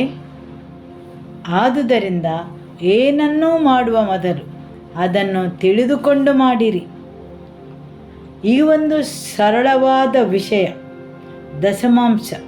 ಹೌದು, ಯಾಕಾಗಿ ನೀವು ಇದನ್ನು ಕೊಡಬೇಕು? ಯಾಕೆಂದರೆ ನೀವು ದೇವರಿಗೆ ಹೇಳುತ್ತೀರಿ, ನನ್ನ ಸಂಪತ್ತಿನಿಂದ ನಾನು ನಿಮ್ಮನ್ನು ಗೌರವಿಸುತ್ತೇನೆ. ನನ್ನ ಹಣಗಿಂತ ನೀವೇ ನನಗೆ ಪ್ರಮುಖರಾಗಿದ್ದೀರಿ. ಆಮೆನ್. ದೇವರ ವಾಕ್ಯ ಹೇಳುತ್ತದೆ, ನೀವು ಇಬ್ಬರು ಯಜಮಾನರ ಸೇವೆ ಮಾಡಲು ಸಾಧ್ಯವಿಲ್ಲ. ನೀನು ಅತ್ಯುನ್ನತನು, ನನ್ನ ಸಂಪತ್ತು ಕೆಳಗಿನದು, ಅದನ್ನು ನಾನು ನಿಮಗೆ ಸಮರ್ಪಿಸುತ್ತೇನೆ. ನಾನು ಈ ಕಾರ್ಯದಿಂದ ಹೇಳುವುದೇನೆಂದರೆ, ಈ ಸಂಪತ್ತಿಗಿಂತ ನೀನೇ ನನಗೆ ಮುಖ್ಯನು. ನೀನು ನನ್ನ ಯಜಮಾನ, ನೀನು ಶ್ರೇಷ್ಠನು. ಆದುದರಿಂದ ನಾನು ಕೆಳಗಿನವನು, ದೊಡ್ಡವನಾದ ನಿನಗೆ ಗೌರವವನ್ನು ಸಲ್ಲಿಸುತ್ತೇನೆ. ಹೌದು, ಸಂಪತ್ತು ಕೆಳಗಿನದು ಮತ್ತು ದೇವರು ಶ್ರೇಷ್ಠನು. ಆದುದರಿಂದ ಅದನ್ನು ನಾನು ನಿನ್ನ ಬಳಿಗೆ ತರುತ್ತೇನೆ. ಸರಿಯಲ್ಲವೇ? ನೀವು ಏನಾದರೂ ಮಾಡಿದರೆ ಅದನ್ನು ತಿಳುವಳಿಕೆಯಿಂದ ಮಾಡಬೇಕು. ದೇವರ ವಾಕ್ಯದಿಂದ ನೀವು ಏನು ಮಾಡುತ್ತೀರಿ ಎಂದು ತಿಳಿದುಕೊಳ್ಳಬೇಕು. ಹಾಗೆ ಮಾಡುವುದರಿಂದ ಏನು ಪ್ರಯೋಜನವೆಂದು ತಿಳಿದುಕೊಳ್ಳಬೇಕು. ಹೌದು, ದೇವರ ವಾಕ್ಯ ಹೇಳುತ್ತದೆ, ದೇವರು ಅವರ ಕಿಟಕಿ ಬಾಗಿಲನ್ನು ತೆರೆದು ಆಶೀರ್ವದಿಸುತ್ತಾನೆ. ಈ ಕಾರ್ಯವನ್ನು ನೀವು ಮಾಡುವುದರಿಂದ 7 ಆಶೀರ್ವಾದವನ್ನು ನೀವು ಪಡೆಯುತ್ತೀರಿ ಎಂದು ದೇವರ ವಾಕ್ಯವು ಹೇಳುತ್ತದೆ. ಯಾವಾಗ ನೀವು ದಶಮಾಂಶ ಮತ್ತು ಕಾಣಿಕೆಗಳನ್ನು ದೇವರ ಮನೆಗೆ ತರುತ್ತೀರೋ ಆವಾಗ ದೇವರು, ನಾನು ಸ್ವರ್ಗದ ಕಿಟಕಿ ಬಾಗಿಲುಗಳನ್ನು ತೆರೆಯುತ್ತೇನೆ, ಕಬಳಿಸುವವನನ್ನು ಕಬಳಿಸುತ್ತೇನೆ. ದೇವರ ವಾಕ್ಯವನ್ನು ಸಂಪೂರ್ಣವಾಗಿ ಓದಿದರೆ ಅಲ್ಲಿ 7 ಆಶೀರ್ವಾದಗಳನ್ನು ಬರೆಯಲ್ಪಟ್ಟಿವೆ. ಆದುದರಿಂದ ನೀವು ಏನನ್ನು ಮಾಡುತ್ತೀರೋ ಅದನ್ನು ತಿಳುವಳಿಕೆಯಿಂದ ಮಾಡಿರಿ. ಮೊದಲು ನಿಮ್ಮ ಹೃದಯವನ್ನು ದೇವರಿಗೆ ಒಪ್ಪಿಸಿರಿ. ದೇವರಿಗೆ ನಿಮ್ಮ ಹೃದಯವೇ ಮುಖ್ಯವಾಗಿದೆ. ಅವರಿಗೆ ನಿಮ್ಮ ಸಂಪತ್ತಿನ ಅಗತ್ಯವಿಲ್ಲ. ಬೆಳ್ಳಿಯು ನನ್ನದು, ಬಂಗಾರವು ನನ್ನದು, ಸಾವಿರಾರು ಪರ್ವತ ಪ್ರದೇಶಗಳಿದ್ದ ಪಶುಗಳು ನನ್ನವು. ನಿಮ್ಮ ಆತ್ಮವು ಭ್ರಷ್ಟತೆಯನ್ನು ನೋಡದಂತೆ ಯಾವ ಮೌಲ್ಯವನ್ನು ನೀನು ಕೊಡಲು ಸಾಧ್ಯ? ಕೀರ್ತನೆ 49 ಹೇಳುತ್ತದೆ, ನಿನ್ನ ಆತ್ಮವು ನಾಶ ಹೊಂದದಂತೆ ಮಾಡಲು ನೀನು ಏನಾದರೂ ನನಗೆ ಕೊಡಲು ಸಾಧ್ಯವೇ? ನಿನ್ನ ಆತ್ಮಗೋಸ್ಕರ ಯಾವ ಬೆಲೆಯನ್ನು ನೀನು ತೆರಬಹುದು? ದೇವರು ಮನುಷ್ಯರಲ್ಲಿ ಕೇಳುತ್ತಾನೆ, ನನಗೆ ಅರ್ಪಿಸಲು ನಿನ್ನ ಹತ್ತಿರ ಏನಾದರೂ ಇದೆಯಾ? ನಿನ್ನ ಆತ್ಮವು ನಾಶ ಹೊಂದದಂತೆ ನೀವು ನಿಮ್ಮ ಪಶುಗಳ ಬಗ್ಗೆ ಮಾತಾಡಿದರೆ ಸಾವಿರಾರು ಪರ್ವತ ಶ್ರೇಣಿಗಳಲ್ಲಿದ್ದ ಅವುಗಳು ನನ್ನವು. ಬೆಳ್ಳಿಯು ನನ್ನದು, ಬಂಗಾರವೂ ನನ್ನದು. ನಿನ್ನ ಬಳಿ ಏನಿದೆ ನನಗೆ ಕೊಡಲು? ನಿನ್ನ ಆತ್ಮವು ನಾಶನವನ್ನು ನೋಡದಂತೆ. ಹೌದು, ಮನುಷ್ಯರಲ್ಲಿ ಅಂಥದ್ದು ಏನಾದರೂ ಇದೆಯಾ? ನೀವು ಮತ್ತು ನಾನು ಅಂಥದ್ದೇನಾದರೂ ತಂದಿದ್ದೇವಾ? ಯೋಬನು ಹೇಳುತ್ತಾನೆ, ನಗ್ನನಾಗಿ ತನ್ನ ತಾಯಿಯ ಹೊಟ್ಟೆಯಿಂದ ಬಂದೆನು, ನಗ್ನನಾಗಿಯೇ ಹಿಂತಿರುಗುವೆನು. ಸರಿಯಲ್ಲವೇ? ದೇವರಿಗೆ ಏನು ಬೇಕು? ಅದು ನಿಮ್ಮ ಹೃದಯ. ನಿಮ್ಮ ಹೃದಯವನ್ನು ಅವರು ಎದುರು ನೋಡುತ್ತಾರೆ. ಆಮೇನ್. ಸಂಪತ್ತು ಮತ್ತು ಇತರ ವಿಷಯಗಳನ್ನು ನೀಡಿ ನಿಮ್ಮ ಹೃದಯವನ್ನು ಅವರು ಪರೀಕ್ಷಿಸುತ್ತಾರೆ. ಹಾಲೆಲೂಯ. ದೇವರ ದಾರಿಯಲ್ಲಿ ನೀವು ಅಭಿವೃದ್ಧಿ ಹೊಂದಬೇಕಾದರೆ ಮೊತ್ತ ಮೊದಲು ನಿಮ್ಮ ಹೃದಯವನ್ನು ದೇವರಿಗೆ ನೀಡಿರಿ. ಅನೇಕ ಸಲ ಜನರು ಅಭಿವೃದ್ಧಿಯ ಪ್ರವಚನಗಳನ್ನು ಕೇಳುತ್ತಾರೆ. ಅದು ನಿಮ್ಮ ಹೃದಯದ ಕಾಮೇಚ್ಛೆಯನ್ನು ಹುಡುಕುವುದಾಗಿದೆ ಮತ್ತು ನಿಮ್ಮ ಹೃದಯದ ದುರಾಸೆಯನ್ನು. ಮೊದಲು ಹೃದಯವನ್ನು ದೇವರಿಗೆ ಕೊಡದೆ ದೇವರು ನಿಮ್ಮನ್ನು ಅಭಿವೃದ್ಧಿಗೊಳಿಸುತ್ತಾನೆ, ನಿಮ್ಮನ್ನು ಅಭಿವೃದ್ಧಿಪಡಿಸುತ್ತಾನೆ. ತನ್ನ ಸೇವಕರನ್ನು ಅಭಿವೃದ್ಧಿಪಡಿಸುವುದರಲ್ಲಿ ಅವನಿಗೆ ಸಂತೋಷವಾಗುತ್ತದೆ. ಅಭಿವೃದ್ಧಿ ಹೊಂದು. ಆದರೆ ಮೊದಲು ನಿನ್ನ ಹೃದಯವನ್ನು ದೇವರಿಗೆ ಸಮರ್ಪಿಸು. ಮೊದಲು ನಿನ್ನನ್ನು ದೇವರಿಗೆ ಒಪ್ಪಿಸು. ನಿನ್ನ ಹೃದಯವನ್ನು ದೇವರಿಗೆ ಕೊಡು. ನಿನ್ನ ಹೃದಯವು ಮುಖ್ಯವಾಗಿದೆ. ದೇವರಿಗೆ ಅದೊಂದೇ ಪ್ರಾಮುಖ್ಯವಾಗಿದೆ. ಸರಿಯಲ್ಲವೇ? ಆಮೇನ್. ಹಾಲೆಲೂಯ. ಕೀರ್ತನೆ 35 ವಾಕ್ಯ 27. ನನ್ನ ನ್ಯಾಯ ಸ್ಥಾಪನೆಯನ್ನು ಬಯಸುವವರು ಆನಂದದೊಡನೆ ಜಯಧ್ವನಿ ಮಾಡಲಿ. ತನ್ನ ಸೇವಕನ ಹಿತವನ್ನು ಕೋರುವ ಯೆಹೋವನಿಗೆ ಸ್ತೋತ್ರ ಎಂದು ಯಾವಾಗಲೂ ಹೇಳುವವರಾಗಲಿ. ತನ್ನ ಸೇವಕನ ಅಭಿವೃದ್ಧಿಯಲ್ಲಿ ಸಂತೋಷಪಡುವ ದೇವರು. ಬೇರೆ ಯಾವ ಪೂರೈಕೆಗಳನ್ನು ನೀವು ನೋಡುವ ಮೊದಲು ದೇವರು ಪೂರೈಸುವವನೆಂದು ನೀವು ತಿಳಿದುಕೊಳ್ಳಬೇಕು. ಅಬ್ರಹಾಮನು ಸಿಲುಕಿಕೊಂಡ ಕುರಿಯನ್ನು ನೋಡುವ ಮೊದಲೇ ಅವನು ಹೇಳುತ್ತಾನೆ, ಯೆಹೋವನು ಪೂರೈಸುತ್ತಾನೆ. ಅವನ ಮಗ ಇಸಾಕನು ಕೇಳುತ್ತಾನೆ, ಬಲಿ ಕೊಡುವ ಕುರಿ ಎಲ್ಲಿದೆ? ನಮ್ಮಲ್ಲಿ ಕಟ್ಟಿಗೆ ಇದೆ, ಆದರೆ ಬಲಿಗೆ ಕುರಿಮರಿ ಎಲ್ಲಿದೆ? ಆವಾಗ ಅಬ್ರಹಾಮನು ತನ್ನ ಮೊದಲ ನುಡಿಗಟ್ಟನ್ನು ಹೇಳುತ್ತಾನೆ, ಜೆಹೋವ ಜಾಯ್ರ, ದೇವರು ಪೂರೈಸುತ್ತಾನೆ. ಮೊರೆಯ ಪರ್ವತದಲ್ಲಿ ಅಬ್ರಹಾಮನು ಹೇಳುತ್ತಾನೆ. ಹೌದು, ಈ ನುಡಿಗಟ್ಟನ್ನು ಅಬ್ರಹಾಮನು ಹೇಳುತ್ತಾನೆ, ಜೆಹೋವ ಜಾಯ್ರ. ಇದು ದೇವರ ಒಂದು ಆಯಾಮವಾಗಿದೆ. ಆಮೇನ್. ಮತ್ತು ಅಬ್ರಹಾಮನು ಕುರಿಮರಿಯನ್ನು ನೋಡುತ್ತಾನೆ. ಏನು ಅವನು ಹೇಳಿದ ಅದನ್ನು ಅವನು ನೋಡಿದ. ಇದನ್ನು ದೇವರ ವಾಕ್ಯದ ಮೂಲಕ ಅವನು ತಿಳಿದುಕೊಂಡಿದ್ದ. ಈಗ ಪೇತ್ರನಲ್ಲಿ ದೋಣಿ ಇತ್ತು, ಆದರೆ ಅದು ಖಾಲಿಯಾಗಿತ್ತು. ಯೇಸು ಅದನ್ನು ಮೊದಲು ತುಂಬಿಸಲಿಲ್ಲ. ಅವರು ಕೇಳಿದರು, ನಾನು ನಿನ್ನ ದೋಣಿ ಪಡೆದುಕೊಳ್ಳಬಹುದೇ? ಹೌದು, ಪೇತ್ರನ ದೊಡ್ಡ ಅಗತ್ಯವು ಮೀನಾಗಿತ್ತು. ಆದರೆ ಯೇಸು ಅವನಿಗೆ ಮೀನನ್ನು ಕೊಡಲಿಲ್ಲ. ಬದಲು ಅವರು ಕೇಳಿದರು, ನಿನ್ನ ದೋಣಿಯನ್ನು ನಾನು ಉಪಯೋಗಿಸಬಹುದೇ? ಅವನು ಮೊದಲು ದೋಣಿಯನ್ನು ಕೊಡಬೇಕಾಯಿತು. ಅದು ಖಾಲಿಯಾಗಿತ್ತು ಮತ್ತು ಅದೊಂದೇ ಅವನ ಆಸ್ತಿಯಾಗಿತ್ತು. ಸರಿ, ಅವನು ಅದನ್ನು ಬಿಟ್ಟು ಕೊಡಬೇಕಾಗಿತ್ತು. ಅವನು ಹೇಳಿದ, ಸ್ವಾಮಿಯೇ, ತೆಗೆದುಕೊಳ್ಳಿರಿ. ಯೇಸು ಆ ದೋಣಿಯನ್ನು ಉಪಯೋಗಿಸಿದ ಮೇಲೆ ಅದನ್ನು ತುಂಬಿಸಿದನು. ಸರಿಯಲ್ಲವೇ? ಯೇಸು ಪ್ರವಚನ ಮಾಡಲು ಮೊದಲು ಆ ದೋಣಿಯನ್ನು ಉಪಯೋಗಿಸಿದ, ನಂತರ ಅದನ್ನು ತುಂಬಿಸಿದ. ಅವರು ಅದನ್ನು ಖಾಲಿ ಬಿಡಲಿಲ್ಲ. ಪೇತ್ರನ ಅಗತ್ಯದ ವಸ್ತು ಮೀನಾಗಿತ್ತು. ಯೇಸು ಅವನಿಗೆ ಮೀನನ್ನು ಕೊಡಲಿಲ್ಲ. ಅದರ ಬದಲು ಯೇಸು ಕೇಳಿದ, ಆ ದೋಣಿಯನ್ನು ಬಿಡುಗಡೆಗೊಳಿಸುತ್ತೀಯಾ? ಅವನು ಮೊದಲು ದೇವರಿಗೋಸ್ಕರ ಅದನ್ನು ಕೊಡಬೇಕಾಗಿತ್ತು. ಆದುದರಿಂದ ಮೊದಲು ನಿಮ್ಮ ಹೃದಯವನ್ನು, ಸಮಯವನ್ನು, ನಿಮ್ಮನ್ನೇ ದೇವರಿಗೆ ಅರ್ಪಿಸಿಕೊಳ್ಳಿರಿ. ಆಮೆನ್. ನಂತರ ದೇವರು ಅದನ್ನು ತುಂಬಿಸುತ್ತಾರೆ.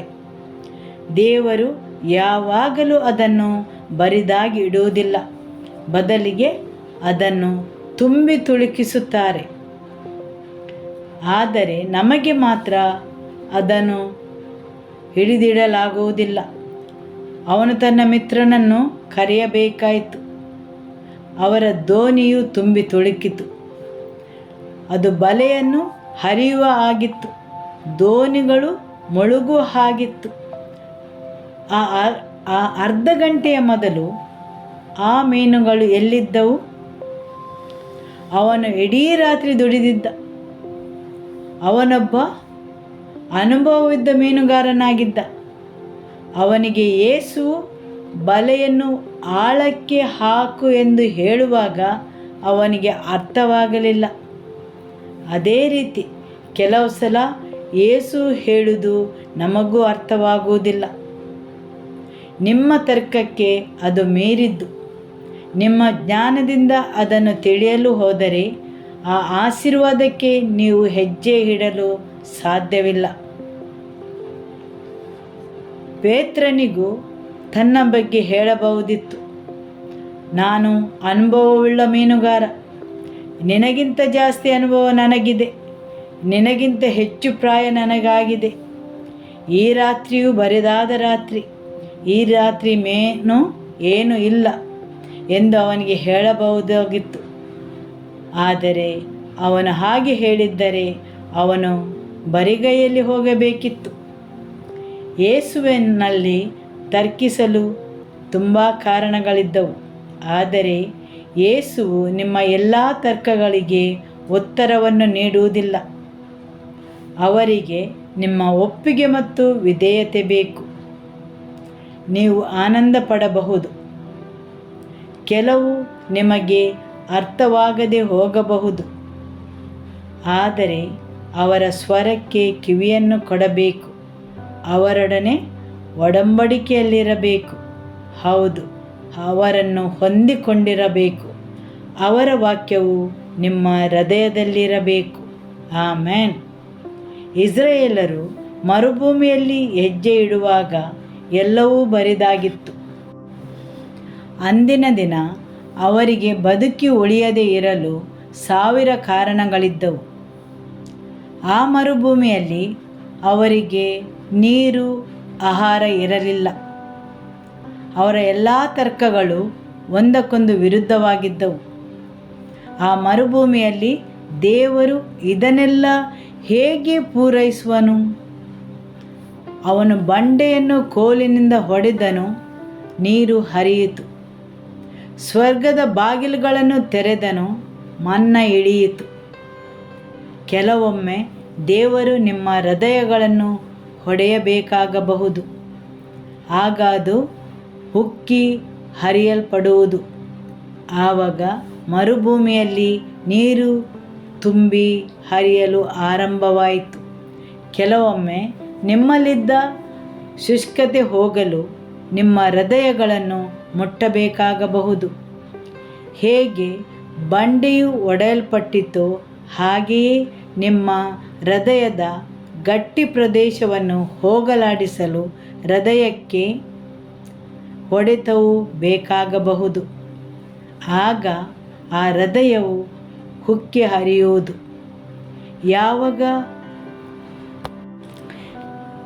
ಬಂಡೆಯು ಹೊಡೆಯಲಾಗುವುದೋ ಆ ಸಮಯಗಳಲ್ಲಿ ಕೆಲವು ಬಂಜೆತನವು ಹೋಗಲಾಡಿಸುವುದು. ಕೆಲವು ಸ್ಥಳಗಳು ಬರಿದಾಗಿ ಒಣಗಿ ಹೋದ ಪ್ರದೇಶಗಳಲ್ಲಿ ಇದ್ದಕ್ಕಿದ್ದಂತೆ ನೀರು ಉಕ್ಕಿ ಹರಿಯುವುದು. ಕೆಲವೊಮ್ಮೆ ನಿಮ್ಮ ಹೃದಯಗಳು ಆ ಬಂಡೆಯಂತೆ ಇರುವು. ಅದು ಬುದ್ಧಿಶಕ್ತಿಯ ಮೇಲೆ ಹೊಂದಿಕೊಂಡಿರು. ದೇವರ ವಾಕ್ಯವೂ ಸಹ ಬುದ್ಧಿಶಕ್ತಿಯ ಮೇಲೆ ಹೊಂದಿಕೊಂಡು ಇರುವುದು, ಆದರೆ ದೇವರಿಗೆ ಅಂಟಿಕೊಂಡಿರುವುದಿಲ್ಲ. ಅದು ಕೂಡ ದೇವರಿಂದ ಮುಟ್ಟಲ್ಪಡಬೇಕು. ಏನನ್ನು ನಾವು ಅನುಭವಿಸಬೇಕೋ ಅದು ನಾವು ಮೊದಲು ನೋಡಬೇಕು. ದೇವರ ಆತ್ಮನಿಗೆ ಅದರ ಚಿತ್ರಣವನ್ನು ನಮ್ಮ ಮನಸ್ಸಲ್ಲಿ ಚಿತ್ರಿಸಲು ಆಸ್ಪದ ಮಾಡಿಕೊಡಬೇಕು. ನೀವು ಆಗ ಏನನ್ನು ಅನುಭವಿಸ್ತೀರೋ ಅದನ್ನು ನೀವು ಆತ್ಮದಲ್ಲಿ ನೋಡಬಹುದು. ದೇವರ ಆತ್ಮವು ಏನು ನಿಮ್ಮ ಮನಸ್ಸಿನಲ್ಲಿ ಚಿತ್ರಿಸ್ತಾನೋ ಅದನ್ನು, ಏನು ಅವನು ನಿಮ್ಮ ಮನಸ್ಸಿನಲ್ಲಿ ಮೂಡಿಸ್ತಾನೋ ಅದು ಮಾತ್ರ ನೀವು ನೋಡಲು ಶಕ್ತರಾಗುವಿರಿ. ಅದನ್ನು ನೀವು ದೇವರಲ್ಲಿ ಕೇಳಿಕೊಳ್ಳಬೇಕು. ಪವಿತ್ರಾತ್ಮ ನಿಮ್ಮ ಬಳಿಗೆ ಆ ಚಿತ್ರಣವನ್ನು ಚಿತ್ರಿಸಲು ಕೇಳಿಕೊಳ್ಳಿ. ನಿಮ್ಮ ಅಗತ್ಯತೆ, ನಿಮ್ಮ ಹೋರಾಟಗಳು ಏನೇ ಇರಲಿ, ನಿಮ್ಮ ಹೃದಯವನ್ನು ದೇವರಿಗೆ ಸಮರ್ಪಿಸಿರಿ. ಆಮೆನ್. ಹಾಲೆಲೂಯ. ಯೇಸುವೇ ಸ್ತೋತ್ರ, ಯೇಸುವೇ ಸ್ತೋತ್ರ. Amen. Every life in this place, we bring them under your blood and lordship, Lord. We cancel every claims that the enemy has over the lives of your people, Lord, especially over their finances, Lord. Let that curses be broken in the name of Jesus. Every limitations to be broken in the name of Jesus. May them find a times of enlargement, Lord, a time of blessing, Lord, a time of overflow into their finances and into their wealth, Lord. Into your hands we entrust every life, Lord, every area of their lives, Father. We speak your blessing over it, Lord. May them continue to advance forward. May them continue to enlarge. May your times of blessing and overflow come upon every life in this place. In the name of Jesus. Everything that stands contrary, let the claims be cancelled in the name of Jesus. Everything in their bloodline to be cancelled in the name of Jesus. Every arguments to be cancelled for your glory, in Jesus' name. And may the love of God the Father, may the peace of our Lord Jesus Christ and the fellowship of the Holy Spirit be with you all. Go in the peace of the Lord be with you. May continue to bless and keep you and prosper you in all your ways. In Jesus' name, amen. Amen.